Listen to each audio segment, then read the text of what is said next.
this meeting of the Southwest Licking Board of Education to order. It is October 19th in the Board of Education meeting room. I would like to welcome all of our visitors in the room and also watching online. And I would like to take this moment to comment that we have a very large crowd tonight, and the board really loves to see the participation and attendance at our meetings. It's great to see our community and our staff, and especially our students when they visit us. It's our ask that you do not have any sidebar conversations during our meeting. It's distracting, and the volume in the previous meetings have risen to the point where it becomes very difficult to hear whomever is speaking. Please understand that while we're all wearing microphones, those are for the amplification for the online viewers, or not to amplify the volume in the room. While I hope not to do this, I will have to use the gavel in order to maintain the order of our meetings so that we continue the business that we're here to do.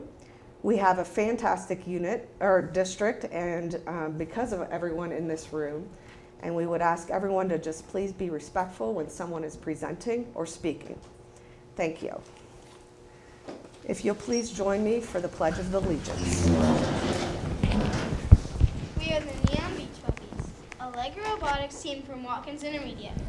Please stand for the Pledge of Allegiance. I pledge allegiance to the flag of the United States of America and to the republic for which it stands, one nation, under God, indivisible, with liberty and justice for all.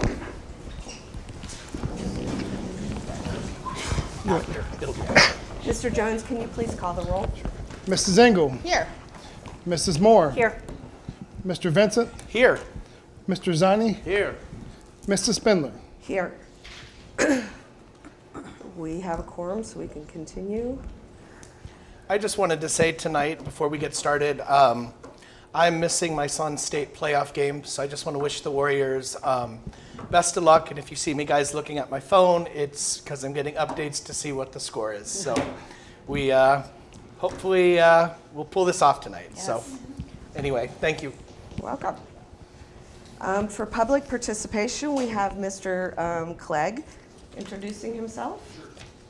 Up here at the mic, if you'll just give us your name and address. Name and address. My name is Stephen Clegg. I live at 54 Roland Court, right off Alto Road, Beachy Road. Mr. President, Dr. Perkins, I thank you guys for allowing me to come.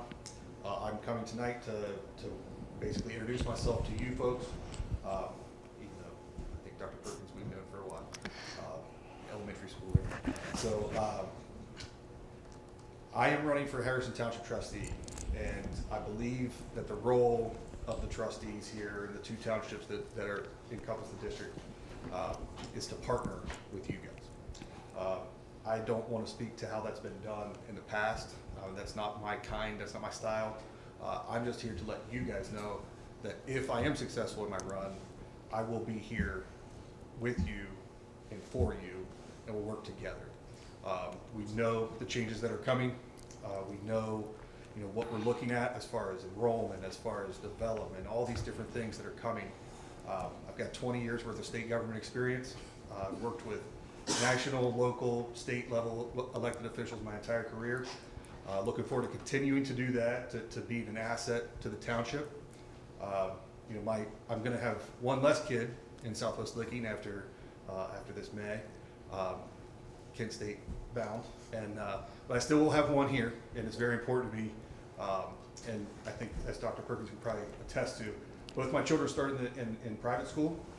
We were in Catholic education for a long time. We moved out here. The appeal of Southwest Licking was integral in our decision to take them out of private school, bring them to the public school. As the son of a public school teacher, retired STRS, it was my pleasure to do that. So won't take up any more time. There's way more important things going on than this. I just want to thank you guys again for the opportunity to come to introduce myself. Thank you, Mr. Clegg. Item F, adoption of agenda. So moved. Second? Mr. Jones? Mr. Zani. Yes. Mrs. Engel. Yes. Mrs. Moore. Yes. Mr. Vincent. Yes. Mrs. Spindler. Yes. We have several presentations tonight, and the first up is the food services presentation.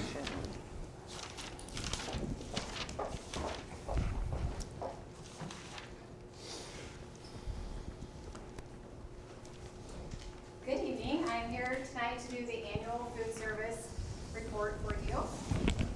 If you see the slideshow here, this will be a very quick presentation, by the way. So the slideshow here has some pictures on there that I've taken this year in our cafeteria. So these are our actual kitchens. For the 23-24 school year, we are continuing to offer free, reduced, and paid meals based on their eligibility. New this year for Ohio, we are running the Medicaid pilot program. So what that means is that families may qualify if they have Medicaid and income eligibility as well. The state will let us know who comes back on that as reduced or free. Although across the country, everybody who qualifies for reduced this year automatically gets free, just to make it confusing for everybody. We have kept our meal prices the same the last 5 years, so that's $1.25 for breakfast and $2.75 at the elementaries for lunch, $3 for middle school, and $3.25 for the high school. And that's even though, as you know, going out to the grocery store, that the food prices are going sky high right now. We used to look at a breakfast entree and try to find something around 35 cents, and now we're lucky to get 50 cents to $1 on something that we purchase. And then 65 cents is what we used to look for our lunches, and right now it's $1 to $1.30 that we're finding out there with our suppliers. We are still offering a la carte snacks and drinks available in all grades K through 12. Here's our numbers for this year. So what I ran was for September. So if you look at September, our lunch averages per day right now is 2,400, and last year it was 2,100. And if you compare that back to our pre-COVID year, it was 1,500. So it's gone up quite a bit since then. And then breakfast, you can see it was 780 this September, 620 last year, and 450 pre-COVID. And then our a la carte is flying high too. It was 45,000 this year versus 35,000 last year. For our staffing, I'm happy to say we are fully staffed. We have a great group of people. We have 27 staff members on food service with 7 subs right now. This is the first year that we took our head cooks to our food shows with us. So we attended the School Nutrition Association event and expo that was in Newark this year. And then just yesterday, we took 2 head cooks to the GEFS food show downtown Columbus. Our negative debt for student meal accounts, we have about 180 students that currently have negative meal debt. And these are for meals that they have received but they have not paid for. So we're following up on that. So about $1,100 is owed right now. We did have 2 companies donate money to us this year, and we have applied some of that. That $768 you see was applied earlier in September. That was prior to what you're seeing, that $1,100 amount. That $1,100 is new. That's money after the donations. We will be making more, applying that money later, probably maybe in December, and then we always do it at the end of the year as well. But we try to get the parents to pay first, or at least try to get them to apply for free and reduced if that's needed. For our percentages for our district, you can see at the bottom, we're at 39% right now. That has grown a little bit, and that is based on that Medicaid program that we were doing. We used to be about 33%, so it's going up about 6%. And you can see there on Pataskala and Etna, they're both at or around 50% right now. Our outside vendors this year, we have 4. So we added back on Donato's. They came back with us, and then Pizza Cottage is new this year at the high school. We just celebrated our National School Lunch Week, and that was the theme was based on video games, so it was called Level Up with School Lunches. So each of the kitchens did something a little different. They had contests or offered some new foods or did prizes and things like that. That's our intermediate crew there with their Level Up t-shirts on. And then in compliance, our menus are written following the National School Lunch and Breakfast Program. We do offer the 5 vegetable food groups, or vegetable subgroups, and 80% of our grains are offered are whole grain. We do have to follow the USDA Smart Snacks and Beverages. We did, the USDA did implement a 10% sodium decrease, and they are going to continue doing more decreases over the upcoming years that we'll have to comply with. And then Southwest Licking does do offer versus serve, which just means that we offer 5 food groups, and the kiddos have to take at least 3 food groups, and one of those have to be a fruit or a vegetable. And then lastly, any food that we sell during the day does have to follow that smart snack guidelines, or it cannot be sold during the day. That is all I have for you, and I thank you for your continued support. Do you guys have any questions for me? I have, Yes. is the, I know we're growing stuff. Is that in the works or part of this? So you're talking about the agriculture program? Yeah, that. So the plan for that will be for like local food pantries like Leeds. So we'll be Oh, okay. donating that to food pantries Nice. is the initial plan. Not that Cindy can't work with Deanna to talk about future ideas as we grow. Yeah, we did. We kind of looked real quickly just at the middle school when they were growing some things, and the health department is really on top of that because we have to make sure that food touched all the way through, and Yeah. they're real particular about certain things. So Okay. we're certainly welcome to look at anything that we would be allowed to do. All right, thanks. Cindy, I have a quick question. Do you happen to know, like, the ratio percentage for that? And this is purely curiosity. For the 1,500 pre-COVID versus the 2,100 or 2,400, how does that compare with our growth? Like, so is there a ratio that? I did look at it. I don't know. I can find the ratio for you. I don't know exactly, but I did look at it because I was curious about that as well. So it's definitely not just from growth. So because we haven't grown that I didn't much think to make it was, but I wanted, I was. But one thing is I do know, like I said, like our number, the free and reduced is going up, which is always going to make your count go up if that's up. And that free and reduced, that 39% is higher than what it would have been pre-COVID. So that is another factor too. So you're Okay. right. It's not only the number of students, but the free and reduced number going up. And then I think more people are buying with the new buildings that are out. I don't know, to me even too, the cafeterias look cooler. They have like nice displays and things like that. So the food just looks, people want it more, I think. Yeah, okay, cool. Your food looks Right. better. I mean, you. I haven't had the opportunity to taste anything in a long time, but things look very, very appetizing. Thank you. That's so. why I like to take lots of pictures Yeah, because I don't think a lot of people do see that very often. No. So it's kind of, I always go in and I'm always just amazed that I think about what I had when I was in school and it just Right. looks so much better than Absolutely. it used to. Absolutely. With, you discussed the prices a little bit, and I know we've sustained our price. The government doesn't reimburse back at our rate, does it? They have a defined rate they send. Correct. Correct. Right. So they give us a certain amount for if we put them through as free or reduced or paid, and it's the same it's not the same every year, but they will tell us what it is in July, and that's what it is throughout the year. Okay. Now I will say that for the amount of cost that went up, they are giving us a supplement this year. Okay. And they did give us one last year as well. We Okay. can't count on that, which they've told us, but there is some available this year. I'm guessing that we would get probably about $80,000, and that's going to come after the first of the year, and that's to Okay. help with those rising food costs. And they are just telling us, don't count on it, but we'll let you know. Because when that it was comes my through. question with the rising food costs. Some of those prices have kind of doubled with Right. what you originally Correct. did. Financially, are we at a point where our price point is working for us, or is it something we may need to start considering in the future? Well, the with good news for that increasing? was that, the good and bad news, when COVID hit, we had everybody was free. So we automatically were getting reimbursed. We weren't having to go after, no one was Right. having to pay anything. And they increased our reimbursement.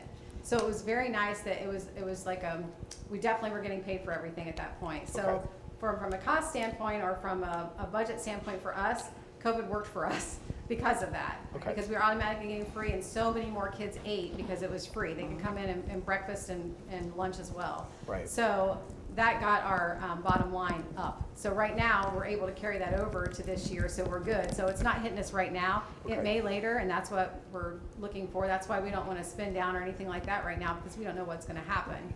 So we're good for now, but it is something to look at in the future. Okay, I just request if that's the road that we're going, that we may have to eventually look at, if you could just prepare the board for that, Absolutely, that would be great. absolutely. Thank you. Thank you. Thank you. Okay, so we have Etna and Watkins Middle School. I don't know who wants to go first, but. I'm already up. So Hi. Well, I'm Susan Cottle. I'm the principal at Etna Elementary. And believe it or not, I'm actually kind of excited to talk to you about our CIP, which is weird. But the goals that we have for the elementary are the same with all three buildings, our goals, and those support directly the district goals. This year, a lot of our things are the same, but some of our, within the buildings, but then some of our strategies are a little bit different because our buildings are different, and we have made some changes this year instructionally. So those are the things that I really want to make sure I talk about. So with student learning, our strategy one is teachers will use high quality student data to assess the impact of student learning and inform instructional practices. So specifically how we're doing that is provide focused professional development on the science of reading and district adopted curriculum and the use of collaboration time to analyze student data to inform and plan instruction. And one of the things that we're doing is we're still using Heggerty this year, and that is our phonemic awareness program. And if you recall, last year I showed a video of our kindergarten class and second grade class doing this. So we're still using it and we love it. One of the changes that I'm so excited and so thankful to the district for doing, and it's a huge commitment, is the implementation of the 95% phonics core program. This is something that teachers were asking for. So even though they were teaching the standards, they were searching for their own resources to use. So now we have the 95. It's an explicit, systematic, and cumulative whole class phonics program that gives teachers the tools and instructional supports needed to provide tier 1 instruction for all students and supports to also differentiate with that. It is a big shift. It's very rigorous, and I can tell you I am so proud of the teachers and the students for taking this on. And just to say one difference, for kindergarten they would teach all the letters before they started doing things with them already. Before kindergartners have even learned all of their letters, they're already starting to blend those with the CBC words and learning to read and having it make sense. So not just learning the letters in isolation. It's amazing. I'm so excited to see as this progresses. One of the other things that we're doing is the VAKT, which is visual, auditory, kinesthetic, and tactile, which multisensory has been around, but we're using a specific OG approach, the Orton-Gillingham, which is very systematic. Again, this is a big, huge commitment from the district. So not only is this something that supports the dyslexia laws that are coming down that we're mandated to do, it's best practice. And last year, I feel very fortunate that both of our primary literacy specialists in our building were trained in the Orton-Gillingham approach, and they started immediately sharing information with our staff and really building that capacity. And you saw I shared the newsletter that they put out for everyone as well, and some of those resources with you last year when I did the presentation. This year, or at the end of last year, the district said, hey, are there teachers that would like to get trained? We saw the benefit in it. And because of that capacity being built in our building and using it already, we had 6 teachers take advantage of this training, and they are doing it. And then tomorrow, for example, we are doing teacher-based grade level teams where they are going to be able to plan together. And I mean, they're also working on some other things, but they're also planning together. And all of our teachers that are trained in OG are sharing their knowledge and the things that they have learned. And we are developing some of those tier 2 skill-based groups, some resources for them to use. So we're really, really excited about that. And just so proud of the staff and the amount of students that are just working really hard. It's great. And then another thing they're doing is the structured data meetings to progress monitor students using diagnostic assessments and reflecting on how instructional strategies are impacting students. So those subgroups we're talking about, or monitoring students, we're talking about those subgroups and our students in our MTSS process, as well as our everyday students that we have in our classroom. And the diagnostic assessments that we're using is Acadience and our core phonics survey. And we started using that last year, first grade, all did Acadience. And again, it's mandated that we have to do that now for dyslexia, but it's best practice. It gives us really what we need for students, and then we dig deeper with our core phonics survey, and everyone's all in this year. For our strategy 2, teachers will use that high quality student data to determine achievable goals for each student and appropriate instructional strategies to ensure students meet those goals. So we're using, the data that we're using this year has changed a little bit, and that data is a lot more useful, very specific, and gives us a lot of guidance for instruction. It's our STAR, Acadience, Core Phonics Survey, and ESGI for kindergarten, and they use this to develop those individual student goals. Consistent use of our WIN block in our skill-based student groups to implement research-based strategies to address specific skill gaps identified through the progress monitoring. And one of the biggest ones that they're using for that is that Core Phonics Survey, if they're not sure from using the Acadience. And again, this is what they're working on in their TBTs. And the use of, one of the things, we have more higher EL population at Aetna, so we have decided on 3 specific high yield strategies that we're using in all the classrooms to support our EL subgroups. And that is the total physical response, realia, and sentence frames. One of the other things that we just started doing that I'm so excited about is we put together folders for our students that are our lower performing EL students. And it has a decodable in the folder that they take home each week. And Babita, the interpreter, has called to let the parents know here's what it is and here's what they need to do. It has a QR code. Oh, wow. All the parents have to do is make their kids get out the decodable. They scan the QR code. It goes to a YouTube channel that has the teachers reading the decodable. So that way the students can practice those letter sounds and reading through those decodables and supporting those literacy skills. And like we said, we're changing out those books as is appropriate. So each week they have the opportunity to have a different decodable, and they keep those decodables at home, and they always have that QR code that works with that decodable. Wow, nice. So excited about that. Derek Hinkle is my hero. For strategy 3, we're not there yet, but we want to get there. So teachers are going to use that three-year trend data. I mean, we haven't even been at Aetna, for 3 full years yet. And also now we have the new curriculum framework that we're using, but we're excited to see that, and especially with the 95%, to see how our students grow with that.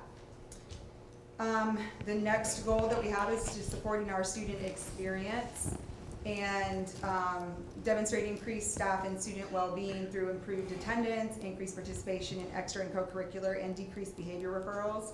So strategy 1 is we're exploring the expansion of student opportunities for extra and co-curricular activities.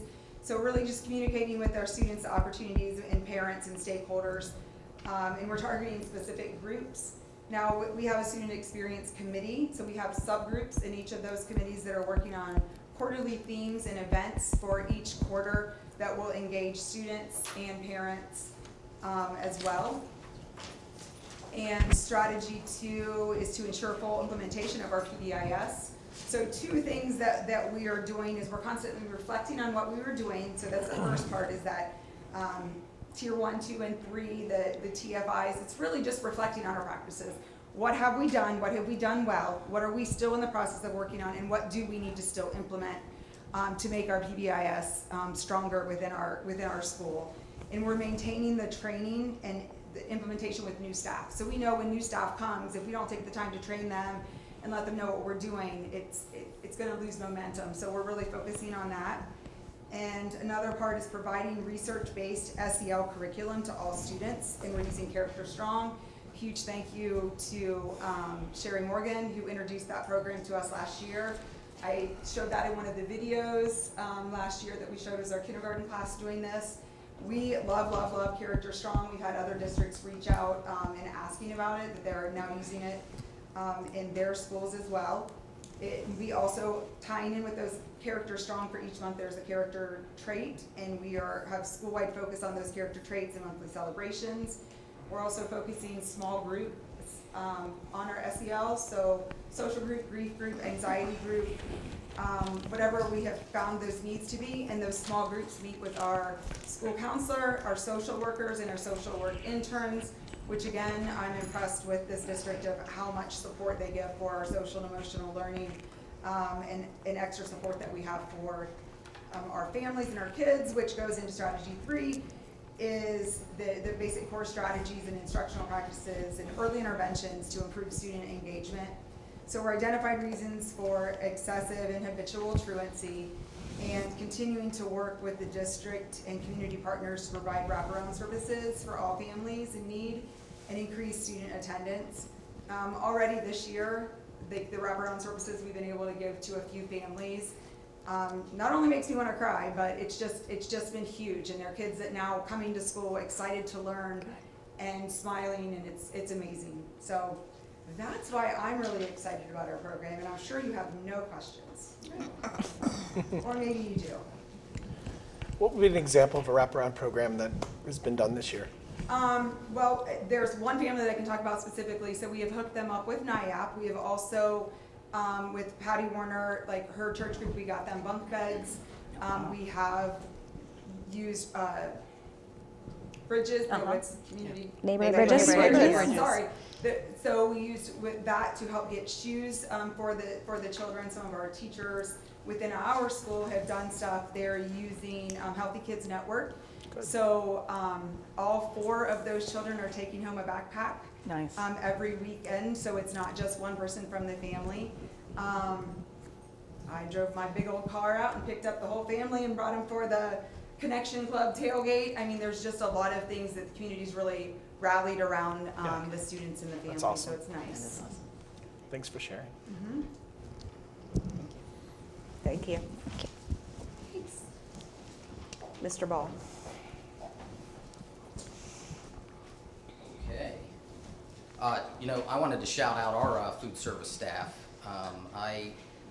Ms. Pickering, I may be wrong in this, but I think there were a couple days where the middle school actually outsold the high school in terms of overall lunches served. There may have been some fist pumping in the kitchen there. A lot of competition. I'm certain that there's at least one middle schooler that eats all the extra.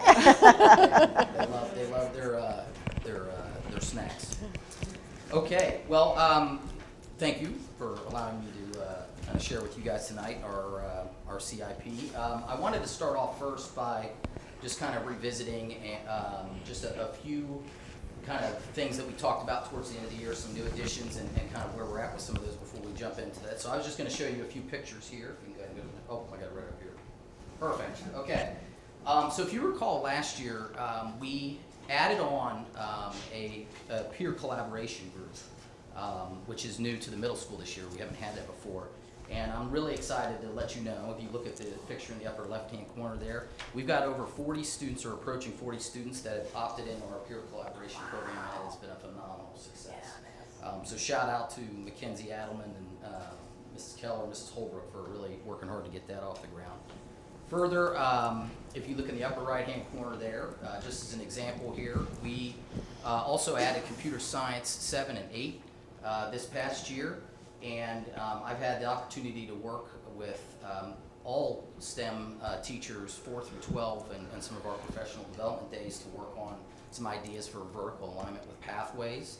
And so now, starting even down into the intermediate a little bit, through the middle school at least, you have a lot more alignment when it comes to computer science, engineering, and of course our ag program as well. So this is really helpful to be able to kind of get a lot of those off the ground there. You can actually see we sent a group of 7th graders to COSI this about a week ago in kind of a quasi partnership with Meta, where they learned a lot about virtual reality in industry, and so that was a great experience for them. Furthermore, if you still kind of focusing on that area, in addition to that field trip, we also already send our students in 8th grade to CTEC so they can get the career experience. And I'm really excited to share that thank you to Dr. Perkins and our transportation department to make this a reality. But we're going to be able to send all 400 of our 7th graders to OSU Newark here in a couple weeks. And so that means theoretically every Southwest Licking student would exit before they ever step foot in a high school campus, get a college and a career experience, which I think is huge. Yeah. Furthermore, being able to already leverage existing partnerships that way too, right? We have partnerships with OSU Newark already for, our College Credit Plus programs and things of that nature. And then we've had a busy week this week. If you've been following us on social media, we had a coffee truck out yesterday, which they ran out of coffee because it was so popular. We also had a massive kickball tournament, today that was widely celebrated and very exciting for a lot of our students. But one of the things you'll hear about in our CIP program is just how we're really trying to beef up what we're doing in terms of positive behavior reinforcement. And so a lot of kids, the more activities we have, the more focus we have on really celebrating those kids that are always showing up and doing the right things, and really kind of holding them out as great examples for us. Okay, so just to kind of summarize kind of where we're at, just in terms of what our state testing data kind of showed us. I will say that, you know, on the positive end, achievement scores went up in all 7th and 8th grade tested areas, achievement-wise from where they were at in the previous year. 6th grade math maintained the same level of performance from the double-digit jump from the previous year. We attributed a lot of that to the blocking that occurs in the 6th grade. I have to really shout out our Math 8 teachers and our teachers in Algebra 1. They made massive gains in terms of the performance on those state tests. Algebra 1 alone, I think, went up 20 points, which is a massive jump there. And science always continues to perform at a really high level. All staff are working exceptionally hard. There are major opportunities for growth. You know, even though maybe we didn't achieve at certain areas where we were hopeful, as I said, everybody's working very hard. Writing continues to be the major area of focus that we are putting our efforts towards in a lot of those classes, and not just in the LA, across the board. We're looking at it, you know, in electives, we're looking at it in science and social studies, and really sharing the load as far as that's concerned.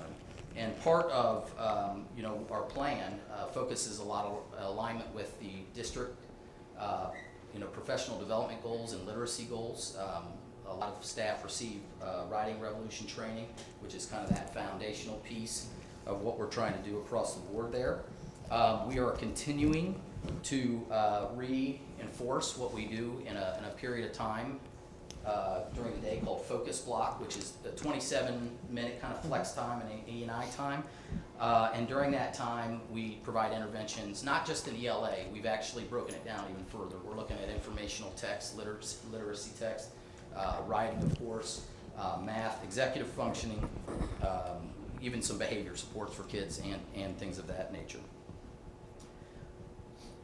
You know, one of the areas we are still pretty concerned about is attendance.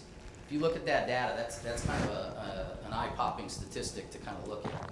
So what that's showing you is the percentage of students that attended last year, 6 through 8, that hit what you call excessive truancy. So that means they're missing about 10 days, at least 10 days of school to that end, which equates to about 5% of the school year. So getting kids to school still can, and this matches the national average. So this is not an outlier. This is across the country. You know, people are seeing this, and so schools are constantly looking at ways to intervene. They're looking at ways to provide incentives to kids. You know, we started our homeroom attendance incentive where we provide donuts for, you know, those homerooms that have the highest percentage of attendance. And so we're really trying to, you know, focus on this as well and encourage kids and support kids. That's a big piece of it, to ensure that they're coming to school, because it's hard to educate students when they're not there. Okay, I will say though, can you pull up that other document? I will say though, in terms of attendance, in conversations with our community liaison, you know, Mr. Severino, attendance does demonstrate so far this year, from what he's telling me, that we're seeing some marked improvement. Okay. I know the number of students that hit habitual, which is even above excessive, is quite a bit down from where it was last year as far as the middle school is concerned. So as far as our CIP is concerned, you know, you'll see a lot of overlap from what Susan just presented in terms of the goals and the strategies. That's intentional, right, across the board to align to district goals. One of the focus things that we tried to do at the middle school last year, if you probably remember, I stood up here for about a half hour just blabbering on. We tried to really focus on consolidating and really shrinking what our focus is, right? Because you can't do 15 things superbly. We wanted to try to minimize that and really do a few things really well. So we actually collapsed our first two strategies down a little bit further in terms to some more achievable, I think, steps. So some of them are rollovers from last year. There are a few new ones as well. So under our student learning strategy, we are going to, and I'm just summarizing here from what you see up there, we're going to work through our BLT to develop and implement a TBT framework. It's going to look a lot like a handbook in a way to help provide some guidance to assist with some data collection and to help make decision making as far as teachers are concerned a little bit lighter of a load there. So that's something we're working on currently. We also, from an administrative standpoint, have started having monthly data chats, which occur every month, where we pool our targeted data that we need for anything in the building, whether it be discipline or attendance or our academic data. And we make decisions based off of that, and then we work through our BLT also to make further decisions about what that should look like in our teacher-based teams. We even go so far as to share that out at staff meetings, and now we've been sharing it out at our monthly student meetings. We have class meetings each month, and we show them their discipline data. Not specific data, but just overall, here's where we want to focus our energies, here's where we need to see some improvement, both academically and behaviorally, and attendance-wise. So being transparent with a lot of that and sharing that out is really important there. Let's see here. Professional growth meetings at the beginning of the year were had with every staff member. We are reinforcing individual and building goals within those meetings in terms of individual goals for teachers. A lot of alignment with our PBL, project-based learning initiatives, and also our literacy initiatives. One shift away last year, we had asked teachers all to at least try one project-based learning of their own design. This year, we've allowed them to have a little more wide range and freedom to pick something that makes sense for them, because everybody's at different places in terms of PBL. And then also reinforcing our literacy goals from the district perspective. Teacher-driven initiatives have also been a part of that. I know our 8th grade and 7th grade ELA and social studies teachers are trying a collaborative approach to do kind of more similarly what we do with our humanities blocks in 6th grade.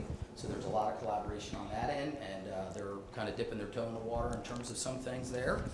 And then again, one of the other pieces of it is we've developed a walkthrough form, what we're calling kind of like an instructional round document, which is not teacher specific. It's just a way to look at trends throughout our building about what kind of things as we just walk through and pop in are we seeing on a positive end, what are some things maybe that we're not seeing, and just helping guide discussion. That's really kind of the piece of that. As far as our student experience is concerned, our first strategy was centered around positivity, pride, and success. We are looking, as I said to begin, to expand our recognition for staff and students. A lot of these things have been done in the past, and so bad on my part that we kind of fell a little short on those things, and we tried to bring those back. I really get excited when we do our staff of the month, because I get to go around and interview teachers, and I share those out building wide, and I encourage staff to share those with the rest of the community. That way, it's a good way also to build community, because kids that don't know the other teachers learn a little bit about other people they may come across in the hall. So that piece with staff. And then, of course, we're really trying to work hard on our student recognition. A big piece of this is making everything as public as possible for them. And what I mean by that, giving a lot of public recognition in front of peers. During our class meetings, we recognize our honor roll award winners each month. That is to celebrate growth.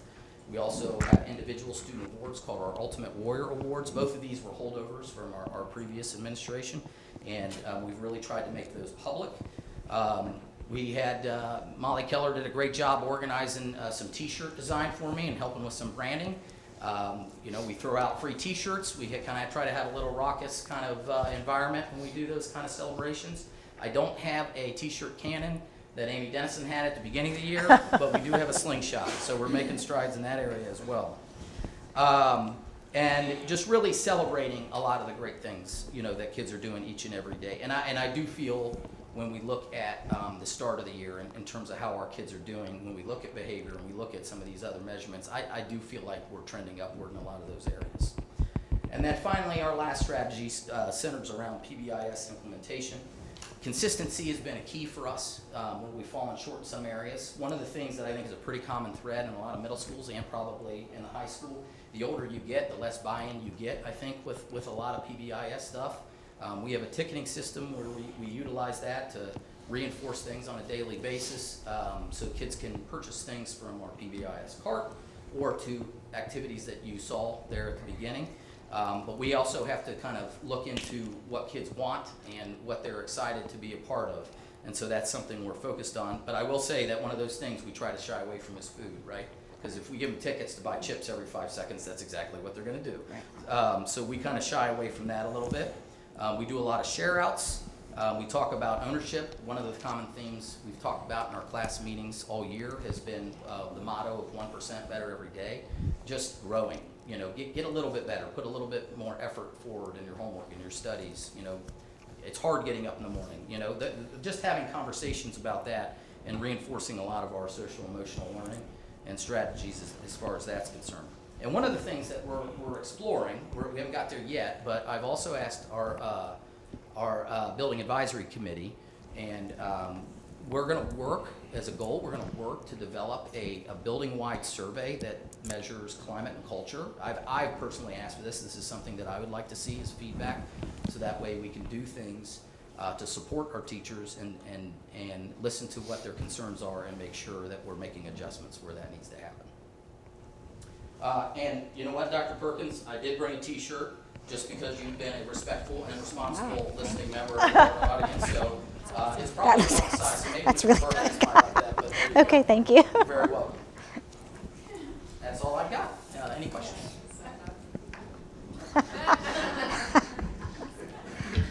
No? Okay. I'm good. I'm good. Thank you. Good work. Thank you. All right, the next up is Mr. Tanchevsky with the school report card.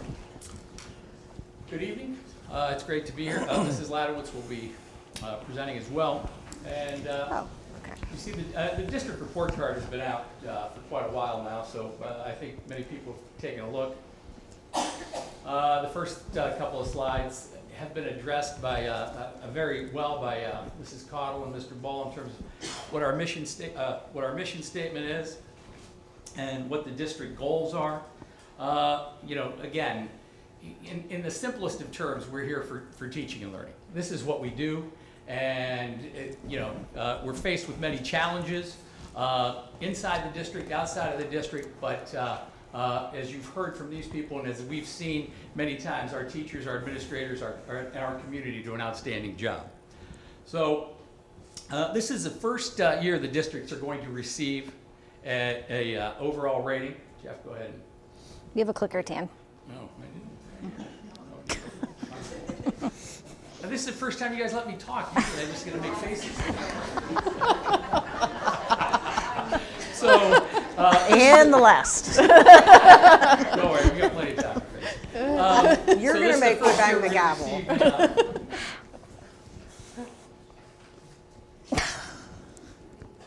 there we go.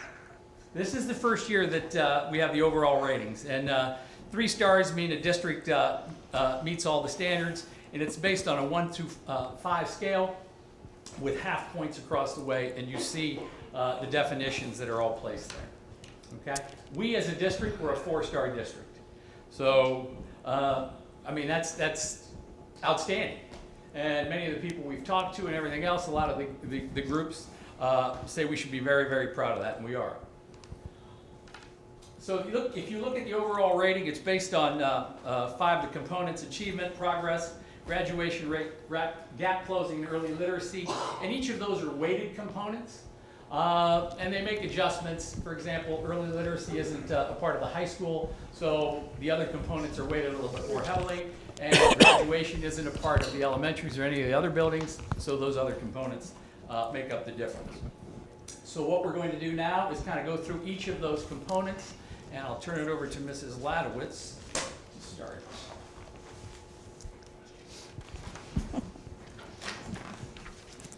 Good evening. So each of the 5 components of the report card is similarly based on a 5-star scale rating.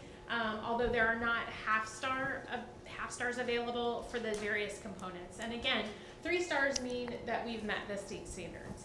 So the first component that we'll talk about this evening is achievement. And achievement asks the question, how did students score on state tests? And in this area, we earned 4 stars. The goal is for at least 80% of students to score at the proficient level or better.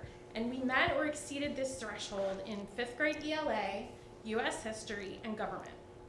We've also made significant improvements in 13 out of the 20 reported areas, with notable improvements in 5th grade math, which gained 6%, US history gained 6%, 8th grade English gained 12%, and 8th grade math gained 13%. So we are really, really proud of those gains. Another piece of the achievement measure is the performance index. This is an additional feature of the achievement score that reflects a weighted average of all of our student scores. And our PI of 81.6% not only meets pre-pandemic levels, but it is continuing to increase. So we're very pleased with our PI. Now, it's kind of hard to see, but you will notice on the left-hand side, it kind of breaks down how we come up with our performance index measure. And there's a category above advanced called Advanced Plus. We essentially get bonus points, or bonus points are available to us when students are accelerated. And we are providing lots of these acceleration opportunities for kids, including we have 10 students who are in an accelerated 4th and 5th grade math cohort. We have 29 students taking a compacted 6th and 7th grade science. At the high school, we have 55 freshmen taking honors biology as part of a pilot program. In algebra at the middle school, we have 35 7th graders taking Algebra 1, which is 3 times what we've seen in the past. Wow. And we are in discussions to potentially offer additional math acceleration next year. The second component is progress. And progress asks the question, did students grow as they were predicted to? And in this component, we earned 4 stars as well. Student growth predictions are based on prior performance. To meet growth, students must maintain their percentage or their position in percentile rankings. So for example, if a student previously scored in the 73rd percentile, if they score in the 73rd percentile again, they've met growth. If they score in the 75th percentile, they've exceeded growth. We have seen expected growth in 4th grade ELA, 4th grade math, 5th grade ELA, 5th grade science, 8th grade ELA, 8th grade math, and with gifted students and students with disabilities. We've seen above expected growth in 6th grade math, 8th grade science, Algebra 1, geometry, government, US history, and biology. We are seeing below expected growth in 5th grade math, 6th grade ELA, and 7th grade math. So what are we doing to support struggling students? We've established dedicated time daily for enrichment and interventions at all grade levels. Students are hand-scheduled into skill-based groups for targeted interventions. For students who need additional challenge or a little bit more stretch, teachers provide enrichment opportunities through various clubs and activities both during and outside the school day, and they've embedded enrichment challenges into daily lessons. And to support success in writing specifically, we have been and continue to train teachers in grades 4 through 12 in the Writing Revolution, and teachers are working with students to analyze, edit, revise, and improve their own writing. The third component of our rating is gap closing, which asks the question, how well did we meet performance expectations for groups of students? And in this area, we earned 4 stars as well. We earned 5 out of 5 possible points in the areas of chronic absenteeism, graduation rate, gifted student progress, and English learner progress. However, in the area of math achievement, we did not meet the achievement targets for our students with disabilities or Asian students. But interestingly, we did meet math progress expectations for our Asian students. So they showed significant growth even though they weren't meeting the achievement targets. I want to note For context, there have been technical glitches in ODE's system, resulting in some underreporting of gifted identification and services. We do believe that we have this problem figured out and that it will be corrected on report cards moving forward.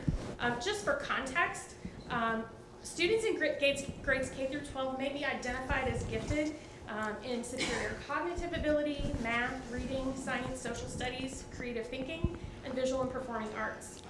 Last year in grades K through 12, 881 students were identified as gifted in at least one area, and in grades 2 through 12, 610 students received gifted services. So clearly, we are identifying and providing services to gifted students, it's just not reported there.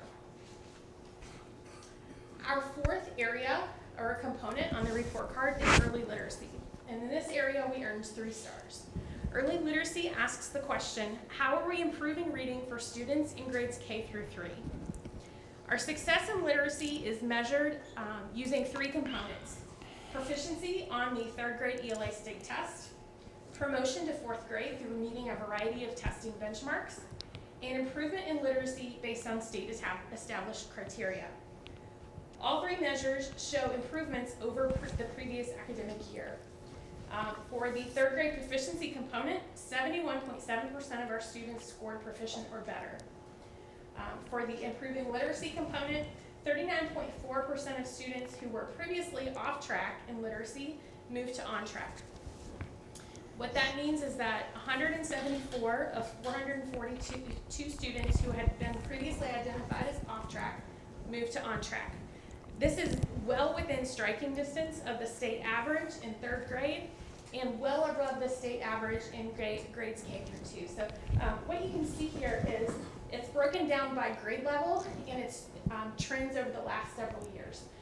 The orange column towards the right represents our performance last year, and the turquoise column on the far right of each grade level is the state average last year. So you can see that for grades K through 3, we far exceed the state average in moving students to on track, and we are so close to the state average in 3rd grade. Our literacy work, and just sorry, for context, for our kids right now, I'm showing you what percentage of them are on track, just to kind of give you a little bit of context. Our literacy work is in alignment with Ohio's plan to raise literacy achievement, which contains several different strands. The first strand is shared leadership. From para-educators through district leaders, we are learning about the science of reading and targeted interventions for struggling readers. Our team of primary literacy specialists and PLS parapros meet routinely to share their experiences, needs, and strategies with each other, with building administrators, and with district leadership. The plan also addresses multi-tiered systems of support. Our long-standing MTSS systems are thriving, supporting students based on their unique needs through differentiated instruction, targeted supports, and intensive intervention.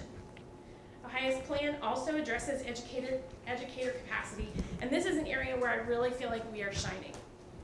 Thanks to multiple years of very purposeful planning, we are well ahead of other districts in sustained professional development that focuses on evidence-based language and literacy practices and interventions.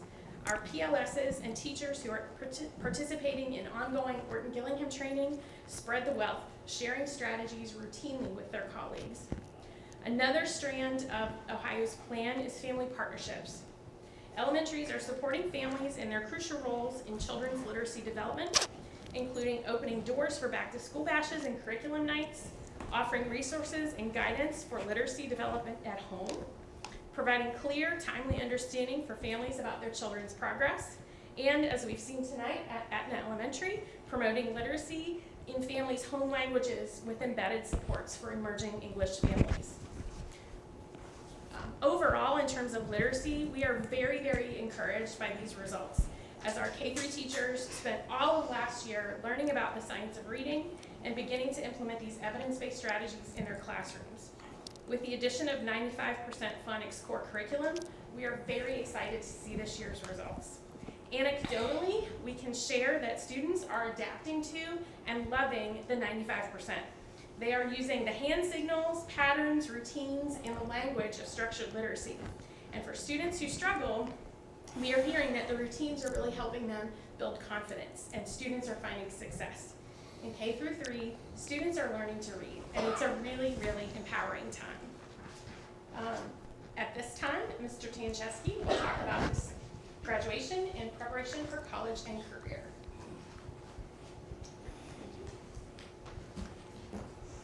So if we look at graduation, again, we earned 4 stars, 95.6% of our students graduated. A couple of things, keep in mind that the 23 graduation rate is based on the class of 22. Again, our graduation rate is very strong. It's above the state average for four-year graduates and 5-year graduates. The 4-year rate is above the 19 other similar districts as the state ranks them. One note, we looked at it, so 73.7% of the class of 22 completed all 4 years of their high school career with us. So we wanted to look and see what that graduation percentage was, and that was higher. I mean, it was 98.2%. 280 students, 275 graduated. So it does, the data suggests that enrolling in our district for the entire high school career does make a difference.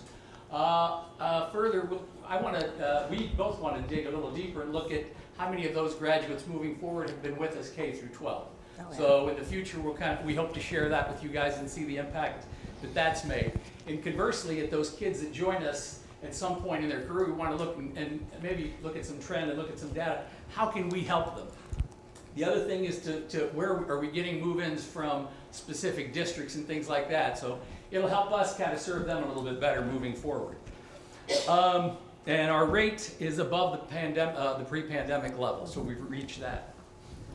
Now, the last component, the college, career, workforce, and military readiness, is reported for only informational purposes only at this point.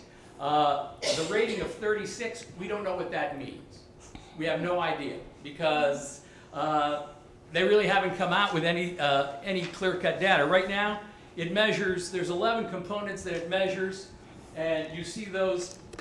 I mean, it's difficult to see, but only 3 are measured on this report card: ACT participation, SAT participation, and AP participation. So again, there is no star rating for this component, the readiness component, until 24 and 25, because they're still working on it. Remember that, again, this is data for the class of 22. There are still, as Mrs. Ladowitz alluded, a couple of technical glitches that we're looking at. The AP, students that scored 3 or better on the AP is reported as 5.8%. We're not quite sure. We will figure that out. That'll be adjusted. Dual enrollment is reported at 8.9%. We know this is an error, and again, we're trying to track that down as well. ACT remediation free is still an issue. We're kind of looking at why this may have been an issue with us in terms of the low numbers. Remember, this was the cohort that didn't attend classes in person for the 4th quarter. This was the onset of COVID. So 4th quarter of geometry was remote. I mean, as everything was. A third of our students were online for algebra then the year after COVID, where we had remote, we were start, we were stop, and things like that. This group also took the ACT during COVID. So if you look conversely, we just had some value-added data that came out today. Our last 2 years of geometry gain index has been 3.96, which far exceeds a year's worth of growth. So there's a lot of good things happening there. Again, we're waiting on the state data to be released for the context of these metrics moving forward. Kind of with this in mind, we need to kind of we should be looking at instruction for our students according to a common expectation that prepares them for post-secondary education and the workforce. Our job is to maximize student capacity in this district. And we want to fortify essential abilities. We want to fortify critical thinking, creativity, collaboration, communication. Way back when, those were 21st century skills. Well, we're almost a quarter of a century into the 21st century. And again, those are important. And that's been demonstrated by people we've brought in from the workforce, from college, from the universities, from the military. These are skills that they want. How are we doing that? In addition to the foundational skill development content knowledge, we build future readiness by emphasizing reading, writing, and speaking across the curriculum. Mrs. Ladowitz alluded to it, Mrs. Cottle, Mr. Ball, that is happening. We're also providing K through 12 career exploration and coursework. Kids are, again, it's happening in all our buildings. There's enrichment and intervention programming at all levels, not only academic, but to meet the social emotional needs of our students. Since we're not sure how we measure readiness based on undefined state metrics and future success is out of our control, since that all relies on self-reporting.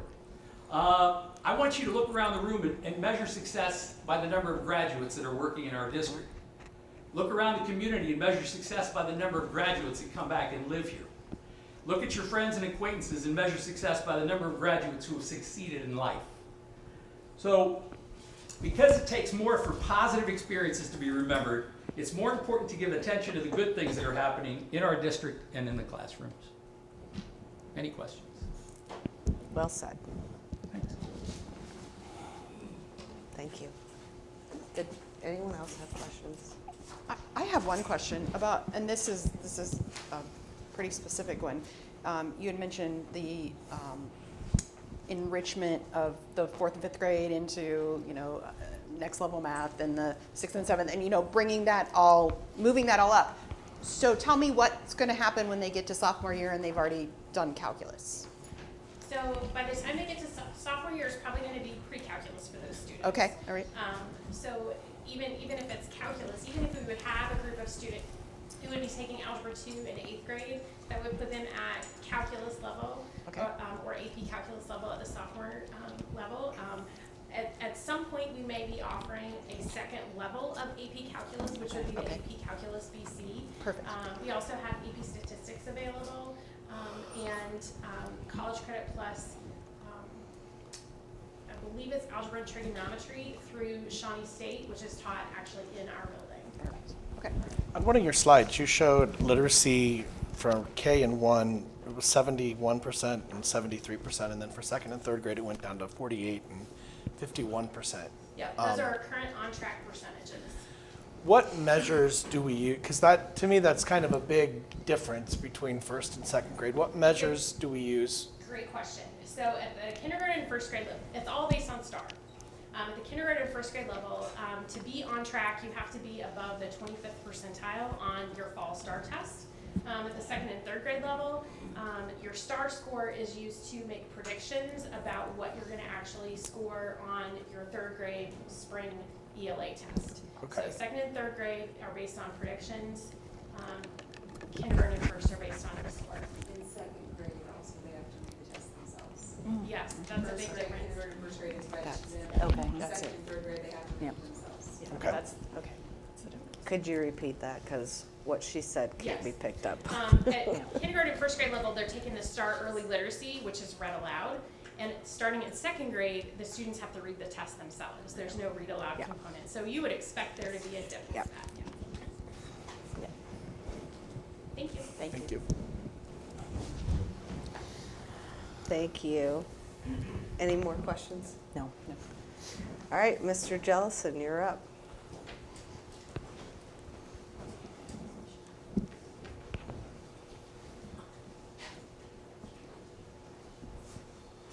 Hi.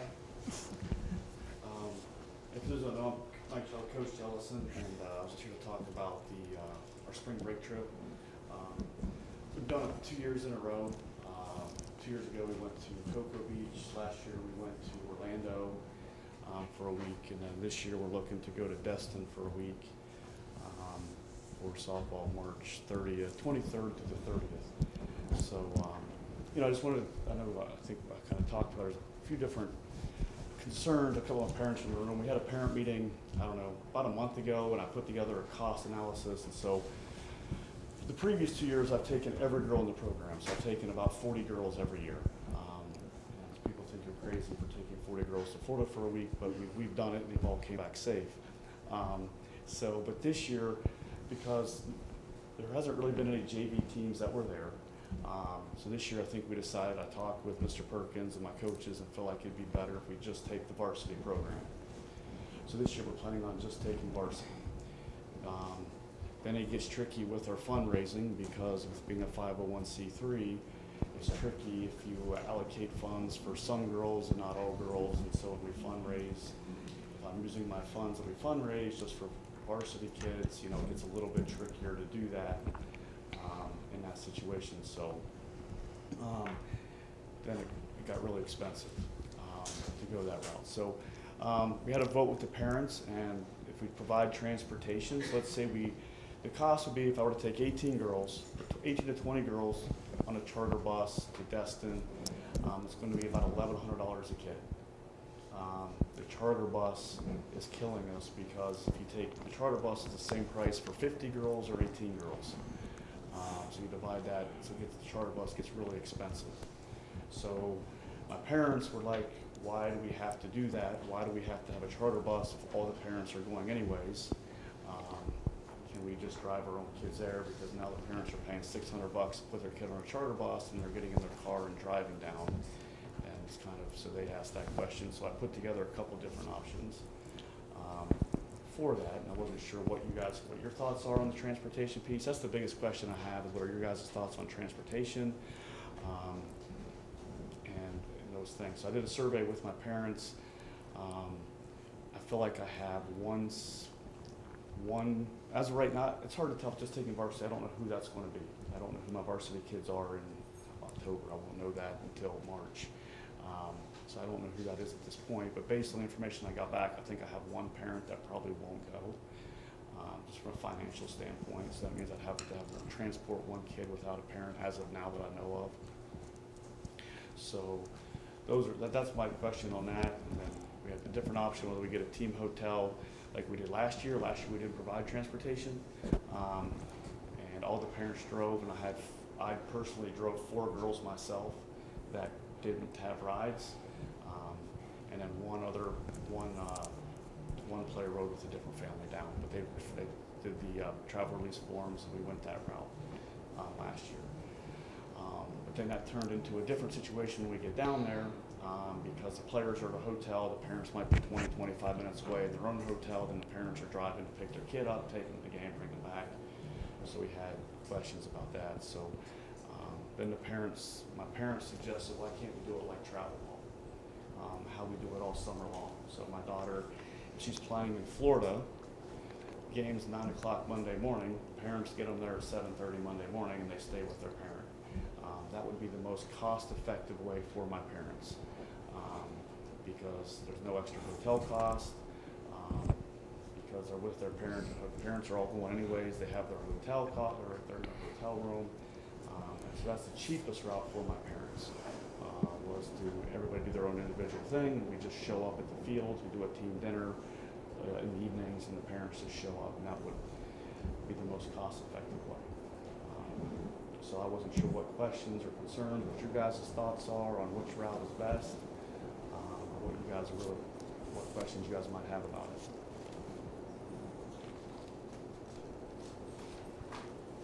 So I think in order for us to, or you to effectively vote on a field trip eventually, if we go that route, he's just got to know if you're comfortable with the parents transporting themselves. That's really the large difference between. I have no problem if a parent's taking their own kid. Okay. My concern becomes when a parent's taking other people's kids from a district liability standpoint. Okay, and I know that I'm going to have one kid that will not have a parent go. So I didn't realize last year did we have some sort of waiver that they used? Yeah, we have a travel release form. Like, they don't ride the bus to a game or something. Right. But we took a charter bus last year, right? No, we took a charter bus 2 years ago. Oh, what? Yeah, I didn't know that. So last year the parents drove themselves, and I had five kids that didn't have rides down, and so I personally took 4. They signed travel. They rode down with me, and then the same girl that didn't have a ride the parents didn't go last year. She rode down with a different family last year. So we had 5 girls last year that did not ride down with parents. And that waiver form you're talking about is something like the athletic The department? athletic department that we use for athletic purposes, like if a kid can't ride a bus because they're taking an AP test after school and they can't ride the bus to an event, they fill out the travel release form. Or if the parents want to take them after a game and not ride the bus home, they can fill out this form that.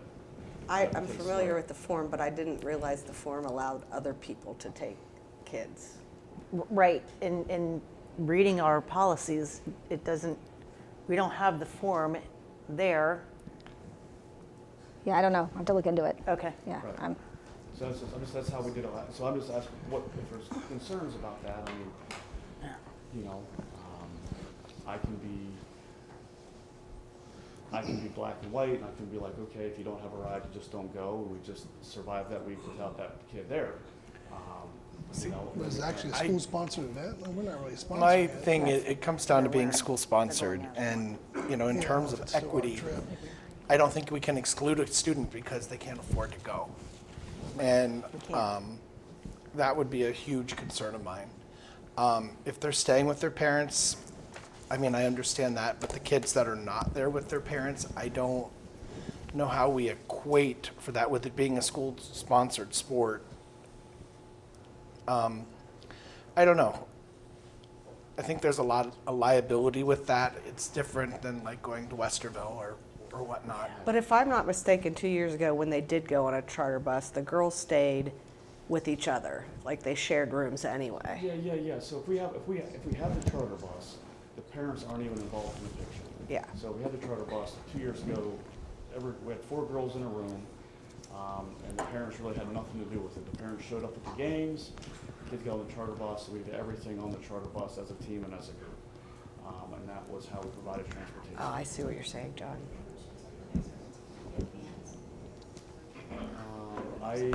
Baseball takes a charter bus. They take a charter bus. Yeah, I During the school year, it says That's what that was. Yeah, that would be my question. Okay, so Field what about trip. 2 9-passenger vans with, I called last year to rent 15 passenger yeah, vans. or 15? I was told it's illegal to use 15 passenger vans for school purposes unless the driver has a CDL and a $2 million insurance policy. Dear Lord. That's what I was told by 2 different rental companies. So I have 2 truck drivers that are parents of mine that meet that requirement. That have a CDL and a $2 million insurance policy.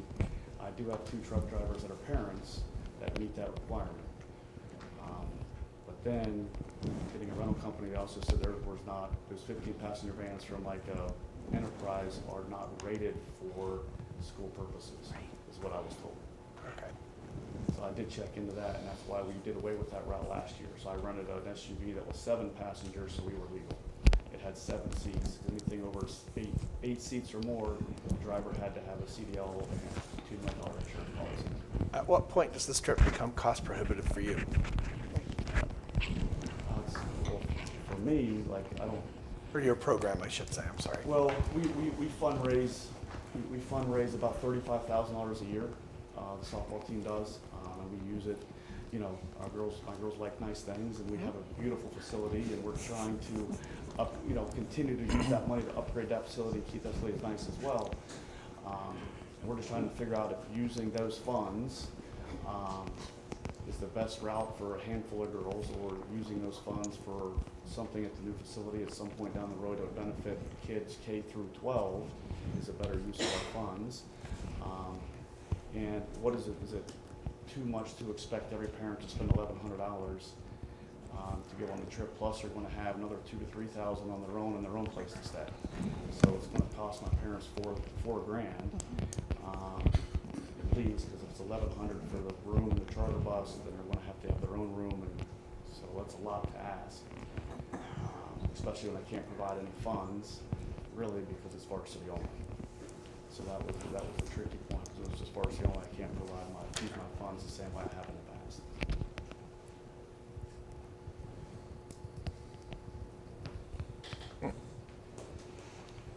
How soon do you have to make a decision? The rooms are filling up. So I was supposed to have paid. I was supposed to pay my entry fee October 16th. So my entry fee was due October 16th, and he's holding off on that. And then, I was supposed to pay the tell deposit was due, I think October 1st. So I just keep calling them, like I'm figuring things out. So just trying to get things figured out so we know what we need to do. Let my parents, so my parents kind of have an idea. They can start finding places and booking places because that's the plan. So, you know, and just, the transportation is the biggest thing. So I have one, and when we did a vote, it was 2 of my, I think I have 20 kids potential varsity. Just, I don't know who it's going to be, but 2 of the 20 voted for a charter bus. And the one that voted for a charter bus, money's not an option to them. And the other one only voted for a charter bus because they are not in. Charter bus is terrible anyway. Yeah, and it's just so expensive. None of my other parents are like, I really don't want to spend $600 on a charter bus when my kid is driving down with me. So, and I understand that, but it's not a well spent of their money. So without the charter bus, it goes from $1,100 a kid to about $500 a kid. And if they stay with their parents, there's no cost to the kids. There's no cost. I'll just have the $1,000 entry fee that I'll pay for the 5 games for umpire fees out of my account. So if the kids stay with their parents, then there's no extra cost to the kids at all. It's just the trip cost for the parents to go. So we just try to figure out what your guys' thoughts are on the transportation, and we can figure out the other part from there once we figure out how you guys feel about the transportation piece.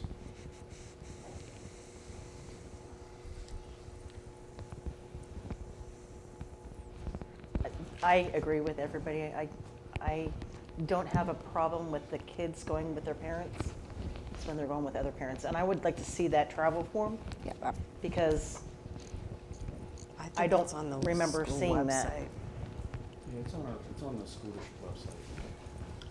You look under like athletic forums. Okay. It's the travelers forums on the. I thought it was strictly going home with your own parent. I thought it was too. So I've lost track of what the question is. My question is how are you guys, are you comfortable on the transportation piece? If we need to provide busing and transportation, or if they can transport themselves there. And then the issue is, let's say I have a player that does not have a parent. Are we okay with them traveling down with the coach on the form, or with another family if I have a player that's not going? Or do we just tell that player, like, you have to stay back? If it's a school-sponsored event, I have a hard time telling kids they have to stay back.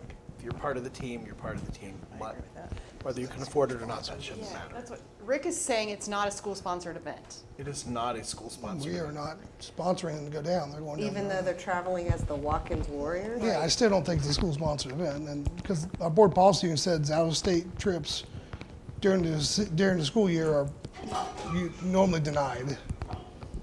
So to me, it's not school-sponsored because we don't pay, school district don't pay nothing. It all comes from the boosters.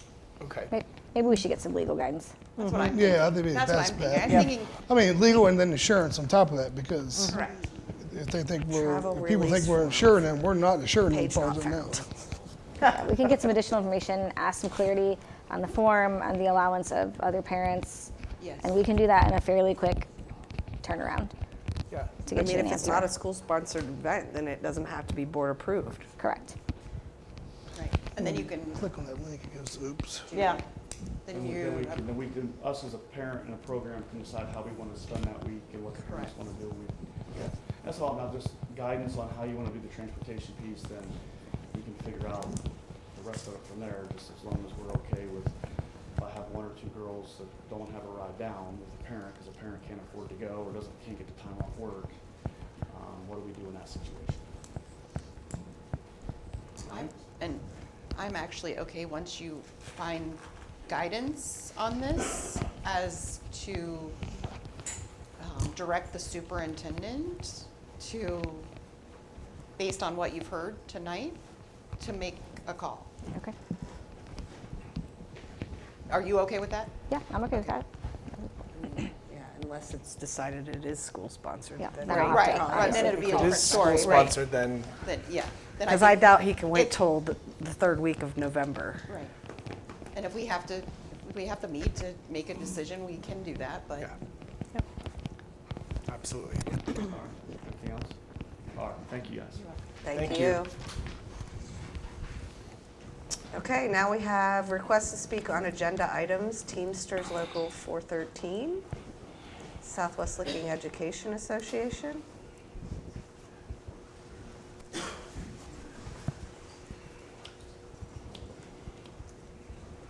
I'm Paula Ball, president of the Southwest Licking Education Association. It was very interesting hearing our school report card data. I want to give a big, huge shout out to all the teachers and their hard work that accomplished those scores we are celebrating tonight. I also want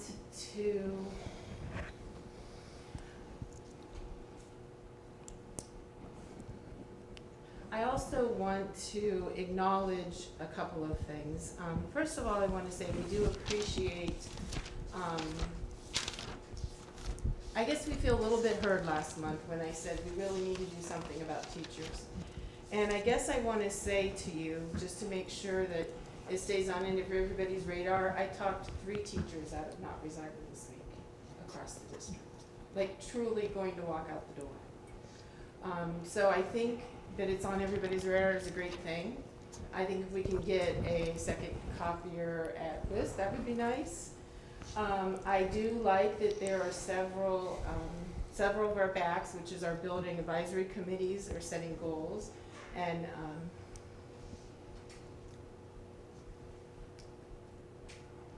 And so I think that is positive, where they're looking at the middle school is doing that, the high school is doing that. I would have to look to see what the goals were. Goals to try to see what can we do to make teaching more manageable, to make this job and everything is expected of teachers in these days and age a manageable endeavor. And I like that we're talking about attendance when we're looking at things that have changed that has made teaching harder. I had this week the first time I've had my entire first period here all year. And so think about that as a teacher. You make plans, you want students there, you have to figure out what to do. That's a concern. So when we're looking at things that really add to a teacher's plate, attendance is a big one. The teachers have had some suggestions about it, and I can share this with Dr. Perkins. I know one is that is a carryover from COVID, is that a parent doesn't have to speak to anyone to say that their child's going on vacation. I have a student for 2 weeks on vacation now in a CC+ class. I'm not quite sure how that works. And so I feel that before we had a vacation policy that required the parent to contact the building principal, and they looked up the student's attendance, and can we ultimately stop a parent from taking a child on vacation? No. But maybe if we add some of those steps, it would slow it down. And we have many teachers that are like, they didn't even know they were gone, and the kid will be like, well, my mom filled out some form or told someone. So I think that's a good example of how we could try to clean things up a little bit and help our teachers. 2 of our executive board is meeting with Dan Davis. We have 16 lingering concerns regarding spec ed across the district. So they are going to meet and hopefully resolve those. Dr. Perkins has superintendent meetings, which I think is just amazingly awesome that she clears her schedule for that so that the staff can come and she can talk to them directly. I think that's a very positive step. And I'm encouraging every teacher to go because they can tell me, but I would like them to talk directly to her. And I guess my message is the same. We have to see what we can do to try to help this job be manageable. Because we really have teachers, as I told you last month, it's this mix between feeling like you should be doing all of this, and no matter how many times we say, do what you can, a teacher doesn't sleep well at night if they feel like they've missed a kid or they've missed this or that. So I'm just encouraging us to please continue to keep this at the forefront. Teaching has become very difficult. The other thing I wanted to mention briefly, and I'm hoping we will talk about it, you have a lot of policies on the agenda tonight, and several of them have to do with staff, specifically political kinds of things. And I know it's only the first reading, but I do want you, I would appreciate it, and I think the teachers say in the community, we're hearing as we're talking to the community, if you would talk about the policies, like why are they happening, what is the changes that are occurring, because there's a lot, I think there's like 10 on there, but a couple in particular, one mentions not collecting money. 30 seconds. On school grounds, we do have, maybe need to look at our negotiated agreement as far as what SLE can do on school grounds. And I also would encourage you to very clearly define what is political. Is a flag pin political? Is a t-shirt with a heart around the earth and saying, you know, save our planet political? What exactly do you mean when you say you're going to pass these policies about political Time's up. clubs? All right. The next speaker on the agenda items is Mr. Burge for KLB policy.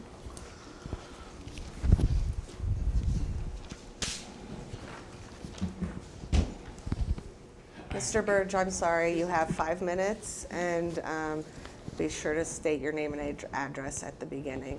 Thank you. Sorry. Thank you. Good evening, everyone. My name is Rob Burge. I live at 139 Andiron Drive in Etna. I have 4 children in our school district, 1 at the high school and 3 at Etna. I appreciate this opportunity to address the changes to policy KLB. I recently requested changes to this policy due to my experience in the process of requesting an assigned book be reviewed for removal.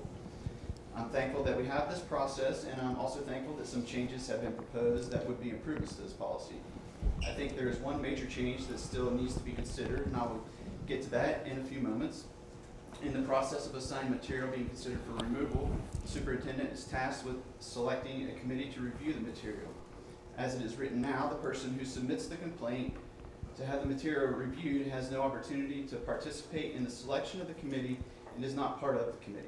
So the person submitting the complaint is relegated to the sidelines in the process and is at the mercy of the committee that they do not get to participate on or select.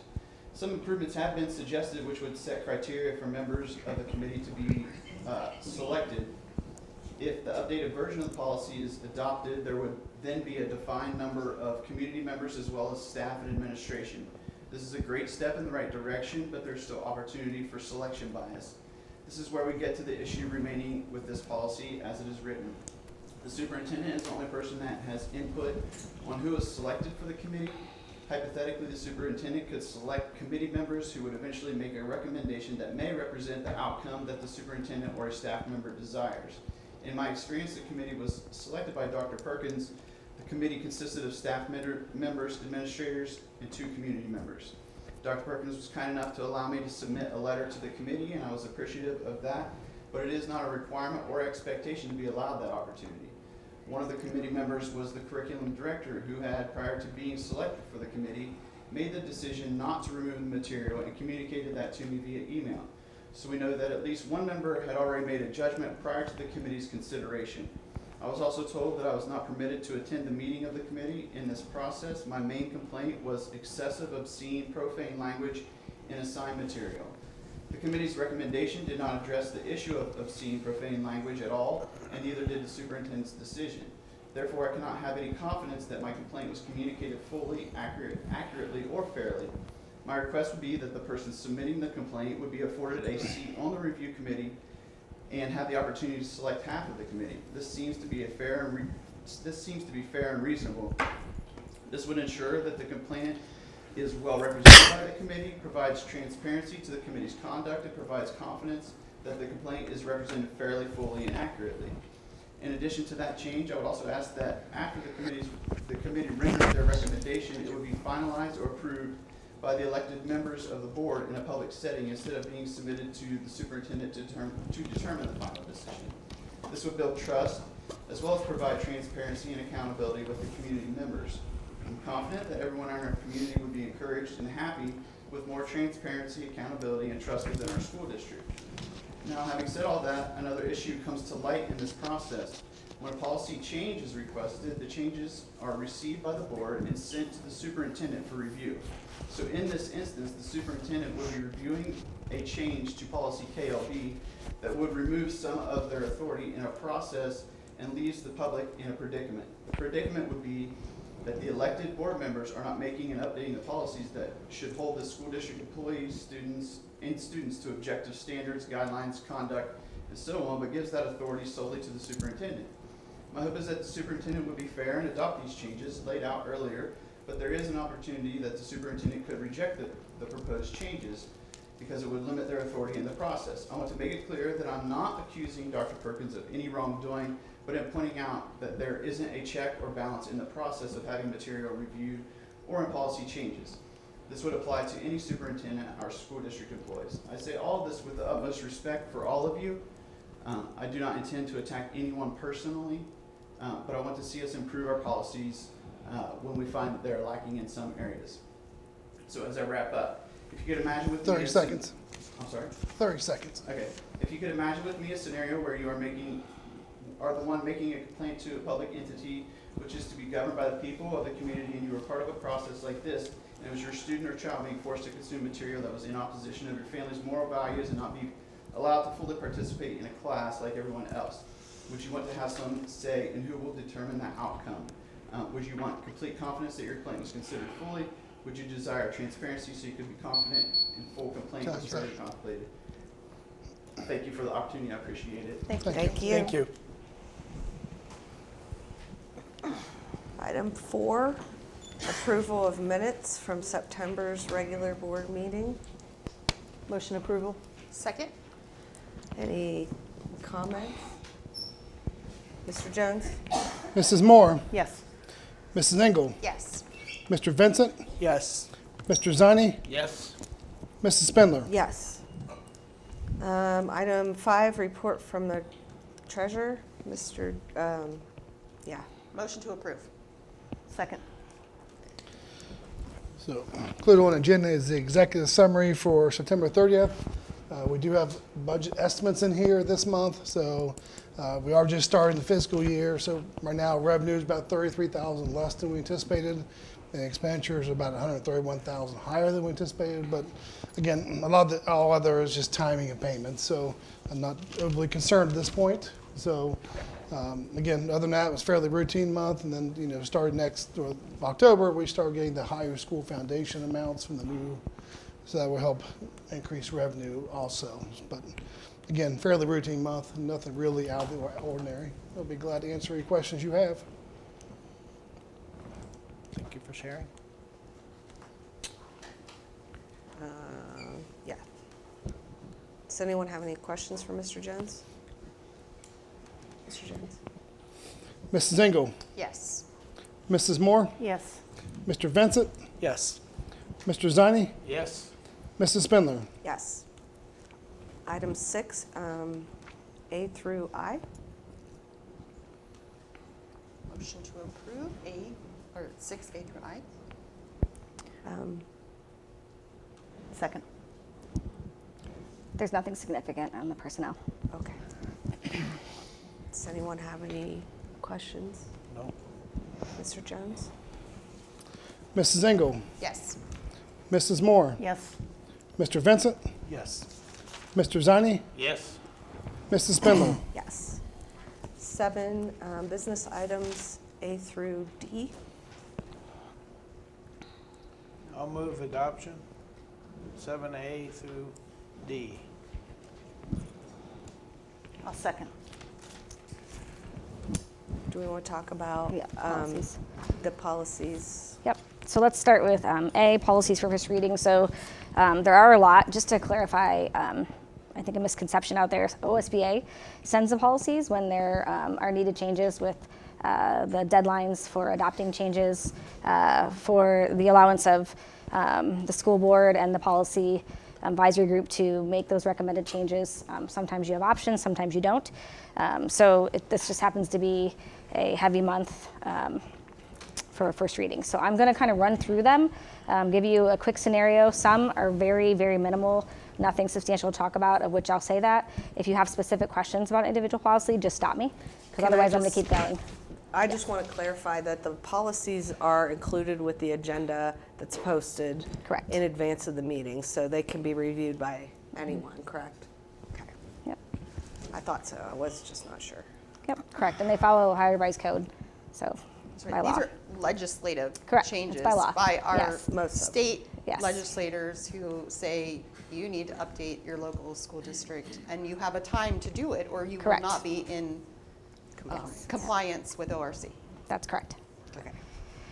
Okay, so the first one, the school admission and entrance requirements, this is kind of a substantial change and disappointing in my opinion, but they have, for students that transfer schools, typically there are certain records we can withhold and not withhold depending on their actual record, but now, if they haven't paid their student fees, but now they have to have student fees totaling $2,500 for us not to release those records. So in essence, if you leave the district to go to another school. Per student, not like. Correct, per student. A family of students. Correct. So. You can't add it together. So that's disappointing, but it is what it is. Home instruction. So you'll notice this policy is actually being rescinded, and down below there's a home education policy. They are just changing the language for homeschool kids. Emergency closings. So this just requires a district to have a plan in place. That doesn't have to come to the school board. It's just a plan that we have to have in place in case you have a pandemic, significant hazardous weather, not regular snow days, law enforcement emergencies, inoperable buses, something that's really going to cause you to not be able to have school. How are you going to educate kids? And it has to include the hours that we're required to make up beyond our district policy for calamity days. I actually, before the meeting, I made a couple questions about a few of these policies. Oh, perfect. So just stop me when you have one for this one? This was one of them. So okay. I was just curious, as I was reading through the policy, we're over our state hours, required hours anyway, correct? Mm-hmm. Significantly. And my reading of this was this legislatively just requires us to have a plan for 3 days of school, correct? You mean to make up the hours depending on the grade? Each grade level is different how many hours are over. Correct, but okay. we have to have this plan through this policy is just for 3 days, correct? Correct. Okay.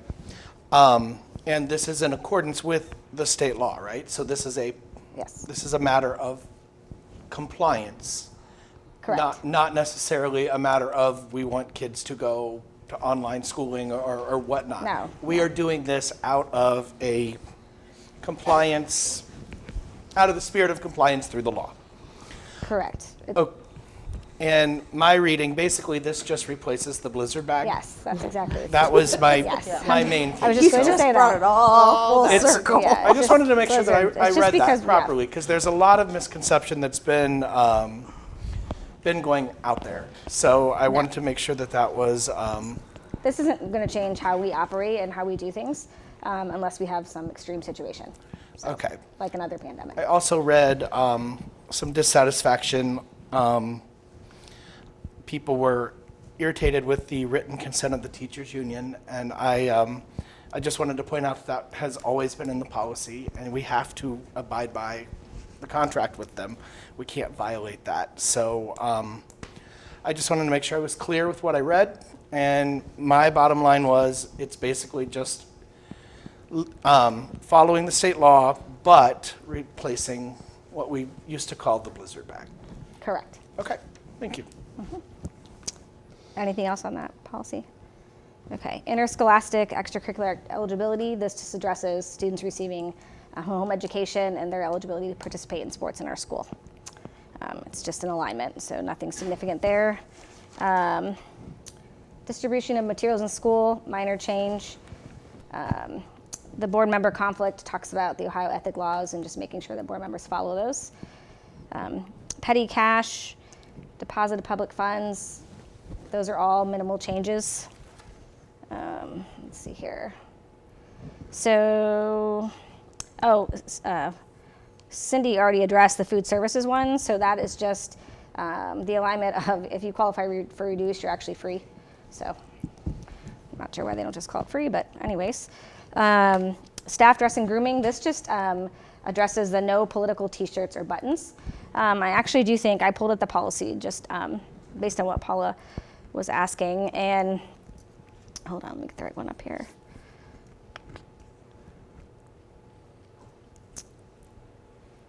So they're talking about, and they specifically say like the funds is, when they're talking about all the participation activities with the pins and the dress, the public funds to support or oppose the nomination or election of a candidate for public office. So I do think it outlines it here. I don't think we've ever, that I can remember in my capacity in this district, even as the assistant superintendent, had an issue in this realm. It just means during the school day when they're in their capacity as a teacher, they're not going to be, wearing a vote for this candidate shirt or a button. So I don't think there's anything to be concerned about in that policy. Let's see here. That goes with staff gifts. You can't accept a contribution from a political candidate while you're during your workday. Professional staff contracts, that's a small change. The part-time substitutes, this is just addressing the requirements for no degree subs, which we already do. Let's see here. The reading skills assessment intervention, these are all the requirements for the third grade reading guarantee. If they're not meeting the guarantee, if they're not meeting the benchmarks, the providing of high dosage tutoring, and Mrs. Ladowitz and Ms. Dennison, the literacy coordinator, are working on that plan as we speak. I had one question about that term, high dosage tutoring. It seemed, I don't know, it seemed very vague to me. And I was just curious, is there a way we could better define that? Or I'm from middle and high school world, so is this an educationally recognized term? I was reading through that, I was. In my opinion, high dosage is an odd word Policy choice. Advisory Committee had the same question. Yeah, but there's going to be a list of approved by OD that you can use. So Okay. they're going to determine, and they may already have it out. Melissa, do you know? It's not out yet. Then so. do we need to say high dosage? I just don't like that. That might be how it's written in the law. I mean, that's. May have to. Yeah, I mean, we didn't. That's why I was asking if it was an educationally recognized term. We did look that up. Yeah, I think we looked because we didn't like it either. I mean, it's not a term that we frequently use in the district. We're And not it's walking around written, using that but- language is actually written in ORC. But I don't think it's going to impact or change anything we're doing. Okay. That's my opinion on that. I don't like it, but I can live with it. Okay, fair enough. Yeah, we didn't like it. Yeah, it's kind of poor semantics. All right. I already talked about the home education, same as above. The promotion and retention, again, the third grade promotion requirements. The testing programs, and we already do this, so I don't know why they're adding things into policies, but. I did have a question Okay. about the IKE, which was that as well. This, basically, the way I read the IKE, this basically just protects the parents' rights and allows the parent to decide if a kid goes on to fourth grade. Well, yes and no, because we also have a district-wide retention policy that the school can still. So it changes things with the third grade reading guarantee a little bit, but it doesn't take away from the district's retention policy, so they're two separate things. This is because everything is changing within the third grade reading guarantee and the retention, but it's not going to take away from the other policy. So just to make sure there's a defined difference. So I read that parents and the administration come together to concur on. As far as the third grade reading guarantee, yes. Third grade reading Which is different than how it used to be. But the yes. ultimate decision then is through our policy. Correct. Okay. Just wanted to make sure I got understood everything. Okay. Let's see. Where am I at? Oh, testing programs. That's what we're already doing. We just have to send home the assessment results to parents for the state assessments. We do that. So, but that's the update for that. June 30th. It was the timing on that Yeah, that they but updated, we do it too. I don't know what. Yeah. So, student withdrawal from school. So, this says if a student is homeschooled, they will not be reported to the BMV for potential license. But if you go down to the student absence below, it now says the superintendent will, not may, basically suspend their driving privileges. Tell the BMV, I don't know, if they have 60 consecutive hours. I mean, okay. Anyways, sounds fun. 60 consecutive hours during the month of absenteeism or 90 hours during the year. So I just think my only comment on this policy is if you're struggling to get a kid to school, why would we take away their driving privileges? But well, and I mean, who knows if the BMV? I don't know. I don't know. But the may there we came go. to will. Let's add it in. Okay, and then truancy, they have to be notified electronically or written. They're changing a lot of these policies that says that, so that's not a problem. We do that anyways. Administering medicine to kids, that is for individualized seizure plans are required for those that have an active seizure diagnosis. So Tirza has that information. She'll be working on that. The student fees and fines, same as above with the $2,500 if you have your unpaid fees and you transfer schools. The public solicitation is a tiny change. And then KLB, is the public complaints about curriculum. So the advisory committee did meet on this and suggested 2 changes to the policy. If you looked at it, number 1, this complaint will be provided to the review committee. So if a community member, parent, et cetera, has a concern or complaint about curriculum or instructional materials, that will be, the committee will have the exact complaint. And then also the committee will be, it wasn't defined before how the committee looked, so it will be led by 2 administrators. It will be comprised of both community and staff, and the staff will community will have 60% and the staff will be 40%. So those are the proposed changes from the group that met. I have a couple questions on that one. Okay. So, and this is to eliminate it completely out of our district, correct? So this would, if voted to get rid of the item, it would, Well, no kid would have an opportunity. They don't actually get to vote. They make a recommendation to me, Okay. and then I make a finding. Okay. Yes, but And we still, I know that we still have where parents have the option to opt their child out of reading a book, correct? yes, correct. That was listed, I think, as number 1 in Yeah. the policy. And an alternate. Yeah, they're getting an alternative Right. material, correct. The only thing that I didn't like about this one is I would like it to be more board kind of based. I know that the committee is getting the complaint, so they're aware of the complaint. I would like it to be more board, the board believes, the board, so the complainant doesn't feel like the superintendent or the teacher is arbitrarily going to not let them on. That the board believes that the complaint is received, the committee is put together. I don't know if we could come up with language like that, but I would like to, I know that you're day to day and you're doing, you know, you're going to be doing all of that. I just want to get, I'm not sure what the word is. I want it to be that, you know, you as a superintendent or you or as a teacher, you're not arbitrarily going against some complainant, if that makes sense.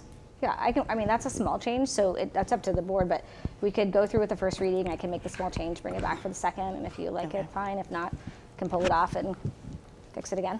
Yeah. I had a few questions about the policy too. And that's the last one that I had, but it said the complaint will be provided to the review committee. So I know they have to submit it in. How would the person making the complaint, get that to the committee without there being a standing committee already there? Do you see what I'm saying? I established a committee. So in this case, okay.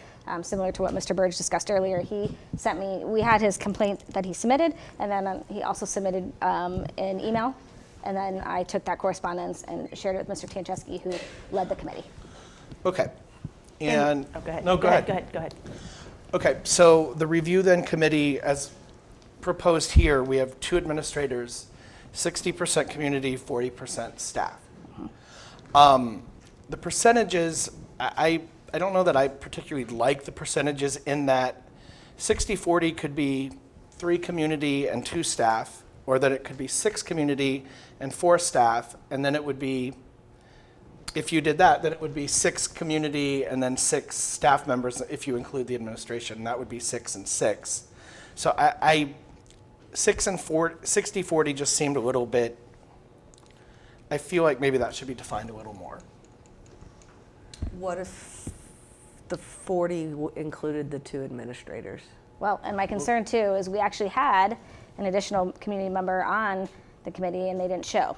Okay. So then these people are, well, it's volunteering your time, staying after to school. get that so, many people to review something is going to be difficult. Right. Well, and that's why I was just curious. I mean, if it's 3-2, it's 3-2. But 60-40, you could have 600 people and 400 people. I think the intention was to give the heavier participation weight to the community members. And that's representing correct. parents. That was the intent. And that's what my intention. I like that piece. But I guess my next question then that goes with it, how does the community get on the committee? Like, are we seeking people out, or do? I mean, if you're asking me if I want to do like a survey, not the particular. No, I'm not particularly. asking. I was just curious. I don't want to talk about, this specific instance, but how do we arrive at a community committee? Like, do we have a pool of people? Would we have a pool of people, or do we just randomly call folks? No, I don't know. mean, This is not frequently something we've right. This is we've never done. So in this been a thing. situation, I asked the building principals for some recommendations. Okay. I'm open to ideas, but I mean, I don't. How I would often respectfully have ask we- not to have a survey or something that I'm weaning through. Right, I mean, at some point, right. it needs to be manageable for me. Absolutely. How often have we had to do a review? of something? Twice since I've been assistant superintendent. Okay. So I don't have a specific idea, John, but I guess the other thing, the bottom line at the end of the day, the school board assumes the final responsibility. So regardless of the process, if someone wanted to appeal, correct, it's in policy. they could come here and appeal. Yes, Okay. absolutely. And going back kind of to what John is saying, and how many times have we done this? Since I've been, Okay. been two times. Okay. Does the form, like, are we telling this group that they have to read the entire book? Is there on the complaint, is it specified to these pages? So, I mean, again, we know how busy our parents are. We can say, if you don't have time to read the book, you can look at, this is where it's cited. I mean, is it spelled out in the complaint? I believe in this, the complaint allows for the complainant to be pretty specific, yes. Okay. I believe in this situation, those involved did do their due diligence, from my understanding. Good.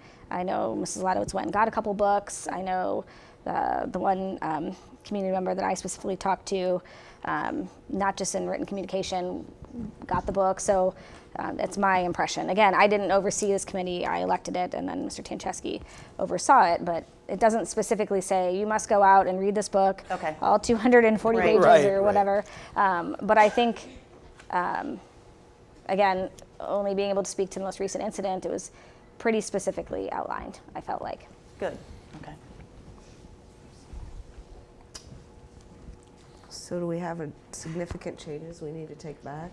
Or I don't think that's a significant change. I don't know if the board's in agreement with it. well, I wasn't sure about his 60-40, if that became significant or not.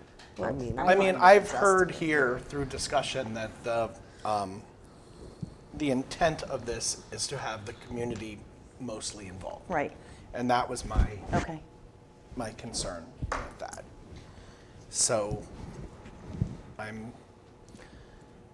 good with that. And then, do we allow the person who is doing the complaining to observe? No. No. Okay. I'm just curious about that. And we shouldn't. We're asking other community members to come in and do unbiased. To be unbiased, and to have the complainant sit there and do whatever that's asking a lot of another community member, in my opinion. So that's it on policies. All right. All right, so we're going to make the tweak for I'll the make a second tweak to reading KLB. I'll bring it back to the second. Yes. Cool. And then, do you want me to keep going? Sure. Resolution of practicality, that's the standard for busing. Grace Christian. C is our tuition rate for 2024. It's pretty Set by standard. ODE, we don't have much to say. Right. And then D is, it was proposed by our HR director to pay for the background checks for substitute classified staff. So we're having a hard time getting classified staff, working on a lot of different things within that department to try to increase that for subs. But this is one thing that she recommended. The nice thing about it is, unlike their permits they get through the state, which are, those are inexpensive, like $20. This is more costly, around 50-ish, give or take. And they can't take it with them. You have to pay for it. So it's the district has the background check. So in turn, if we pay for it and then they want to go to another district, they'd have to pay us back. So it's just something that maybe to help encourage a few people to not put them in the hole already, like $75 before they even get started subbing. So I thought it was a good idea. Makes sense. And that's it. Does anyone have any questions? Mr. Jones? Mr. Zani, Yes. Mrs. Moore, Yes. Mrs. Engel, Yes. Mr. Vincent, Yes. Mrs. Spindler. Yes. Item 8, treasurer's items A through C. Motion approval? Second? And thank yous for the donation? Absolutely. Donations, thank you. Pretty normal men's certificate, estimate resources for the FY24 to get us set up for the school year, and then statements of purpose as they come in for various student activity accounts. I'd be glad to answer any specific questions you have, but fairly routine stuff we do every year.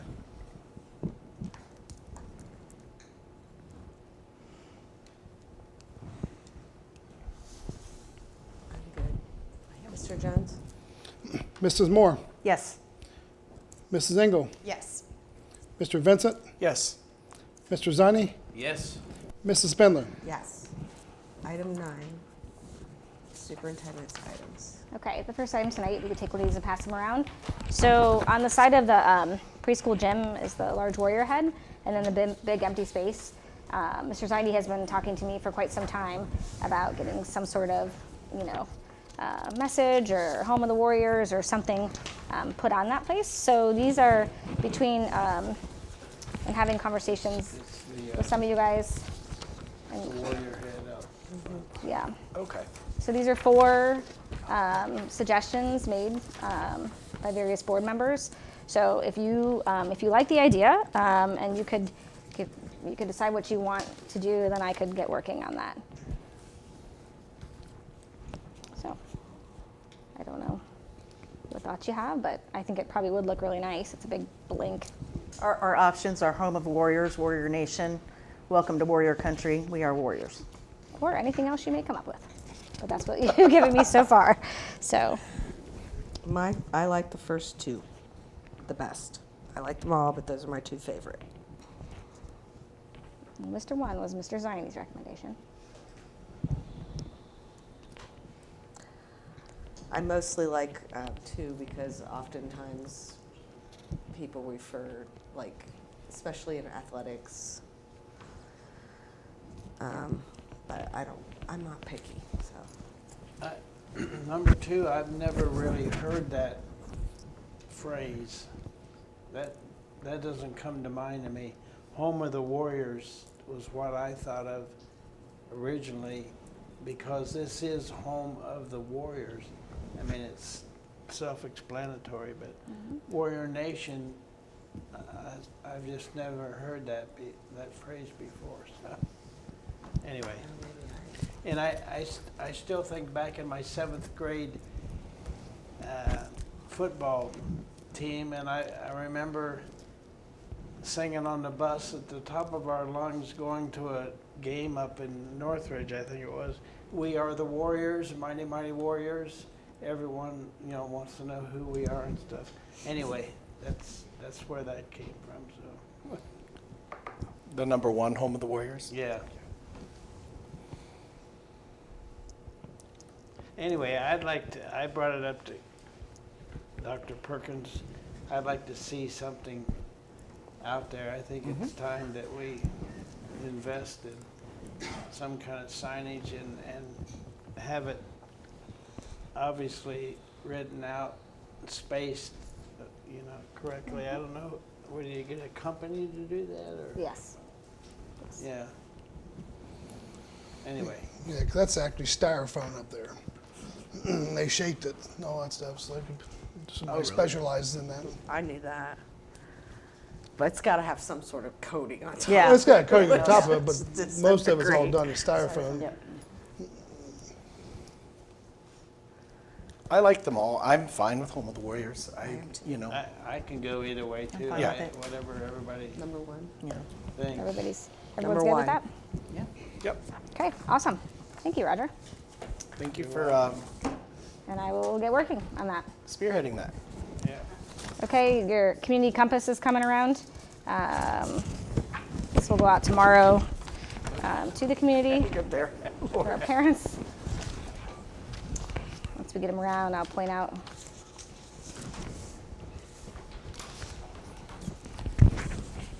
So on the top, you'll see the enrollment projections. So I just wanted to point out and share with the community that, again, we've been using cooperative strategies, and what I found fascinating, and I'm using the October count because that's what we report to the state, but this is the amount of kids that they predicted and versus their accuracy, of which you'll see when we started 99.3, 99.6 last year, 99.4 this year. So they predicted us this year to be at 4,980 kids, and as of our October, or 5,012 kids, sorry.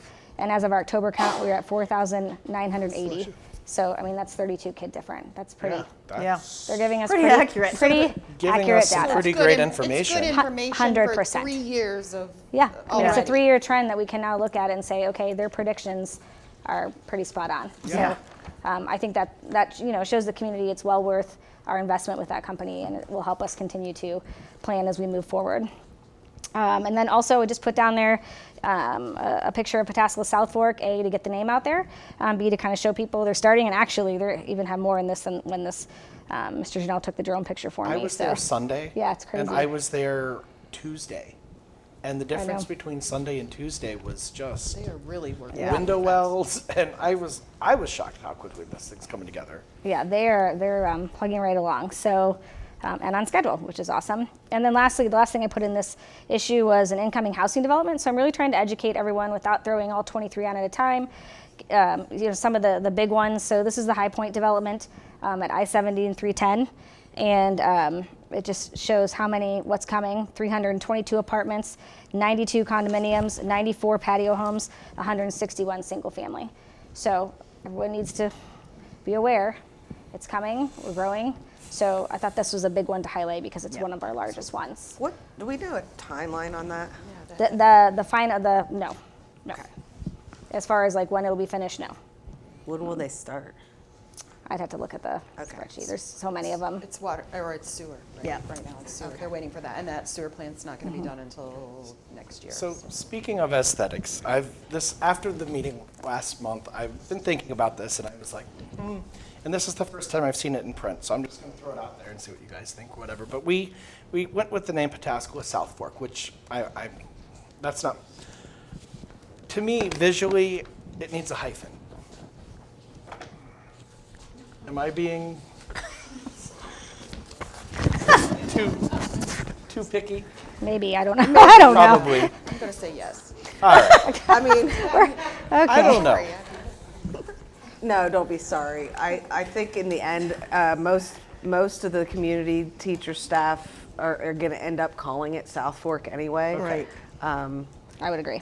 I think we keep Pataskala, we put it on the building. That's what we wanted. But I think in the end, it's just going to get South Fork. Just as much as I didn't want to call it the WIS. We still call it the WIS. And we all do. All right. But no, I mean, if you're I- really sold That's that right. we need to hyphenate. I can second it if we need to, but I'm not sure that it needs to. I be. can live I think either. that would just add another layer, but you're the boss, so you're the boss. You tell me. Okay, and lastly, and I know this is like I think our longest board meeting we've had in a while, so I don't want to pass those out. That looks So like a big packet. right, but it's going to be very brief. We'll run through it. So this is a long time coming, and I have to definitely give credit to Ross Music, who has been instrumental in making this happen. So huge shout out to Ross. This is a draft of a branding guide for the district. Again, long overdue, for consistency, community engagement, our messaging, we've got to get aligned. It needs to be polished. We have to have our identity. We have to have our colors. And we're often asked by community organizations, can they use our logos, and we haven't had a process or we haven't had to define what are the colors, what is each mascot. So this document would do that.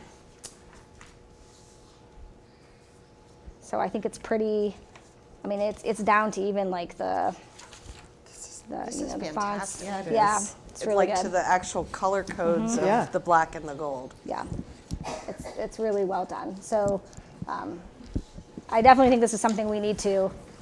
I don't actually think it needs to be voted on. Elementaries, Yep. too, with their color schemes and mascots.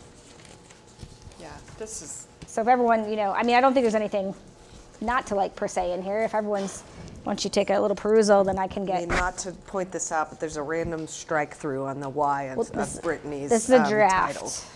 Draft. Written. Yeah, we like that there. But that's not supposed to be that word anyways. That has to change. So, but she'll be the one who would receive when local businesses ask to use our logos. Right. It would be running through her. So, if you like it, then I can work with Ross to finalize it. This had to take a tremendous amount of time. Yep, like I said, Ross Music was instrumental in helping make all this happen. yeah, this is.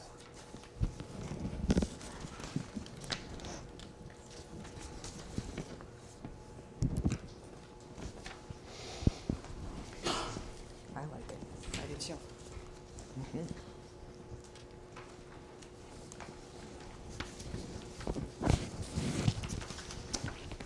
Do you guys have any concerns? I mean, you can take it home too. I don't have to know right the second. You can peruse it. It looks amazing. It does. All right. Well then, Any I'll questions? continue to move forward with that. Oh, do you have more stuff? Was that the I last do thing? not have anything else. Nope, we're done. I'm done. Does anyone have any questions for Dr. Perkins? Request to speak on non-agenda items, Teamsters or Southwest Licking Education Association? Dan, you're gonna miss my talk again? Every time I speak, apparently. All right, a couple of things I wanted to mention. I thought I would update you a little bit. I think Southwest Lake Education is doing a couple of things, and I wanted to update you on them. One of the things that we are doing is we started a wellness initiative with our members that we are working on by trying to get a life-work balance, more in balance. So we are working with our members on different initiatives to try to help with the teacher stress, burnout, overwhelmness, etc. So I wanted to share that with you. I also wanted to share with you that SLE is looking forward to negotiations this year. We've talked to administration about some of our concerns and things that we would like to talk about when that happens. We've also asked that negotiations happen as soon as possible so that we can address those issues as soon as we can. And the third thing I wanted to tell you about was a vote. We have a SLE council, which is made up of our leaders throughout Southwest Licking Education Association. And as you know, we have done a lot with the school board elections this year. And so the council tonight did make a decision that SLE will be endorsing 2 candidates for school board. We feel that the school board positions are vital to our community as we move forward. And so we are proud to announce that we are going to endorse Deborah Moore and Michael Miller. So we wanted to let you know that as well. And we do appreciate everyone's efforts, the board, and also all candidates. But we wanted to let you know that. So that is it. Thank you. Thank you. Okay, motion to adjourn into executive session to consider the purchase of property for public purposes. So moved. Second. We are, there is nothing after this. Do just the for vote those- first? Oh, yeah, but you're right. Sorry, it's been a long night. Mr. Vincent, Yes. Mrs. Engel, Yes. Mrs. Moore, Yes. Mr. Zani, Yes. Mrs. Spindler. Yes, we are adjourned at 9:08, and there will be no business after this. Go. We are returning to an open session from executive session. Mr. Jones, can you, at 9:31, Mr. Jones, can you call the roll? Sure. Mrs. Engel, Here. Mrs. Moore, Here. Mr. Vincent, Present. Mr. Zani, Here. Mrs. Spindler. Here. Item 12, closing item is adjournment. Motion to adjourn? Second. Mr. Jones? Mrs. Engel, Yes, sorry. Mr. Vincent, Yes. Mrs. Moore, Yes. Mr. Zani, Yes. Mrs. Spindler. Yes. We are adjourned at 9:32 p.m.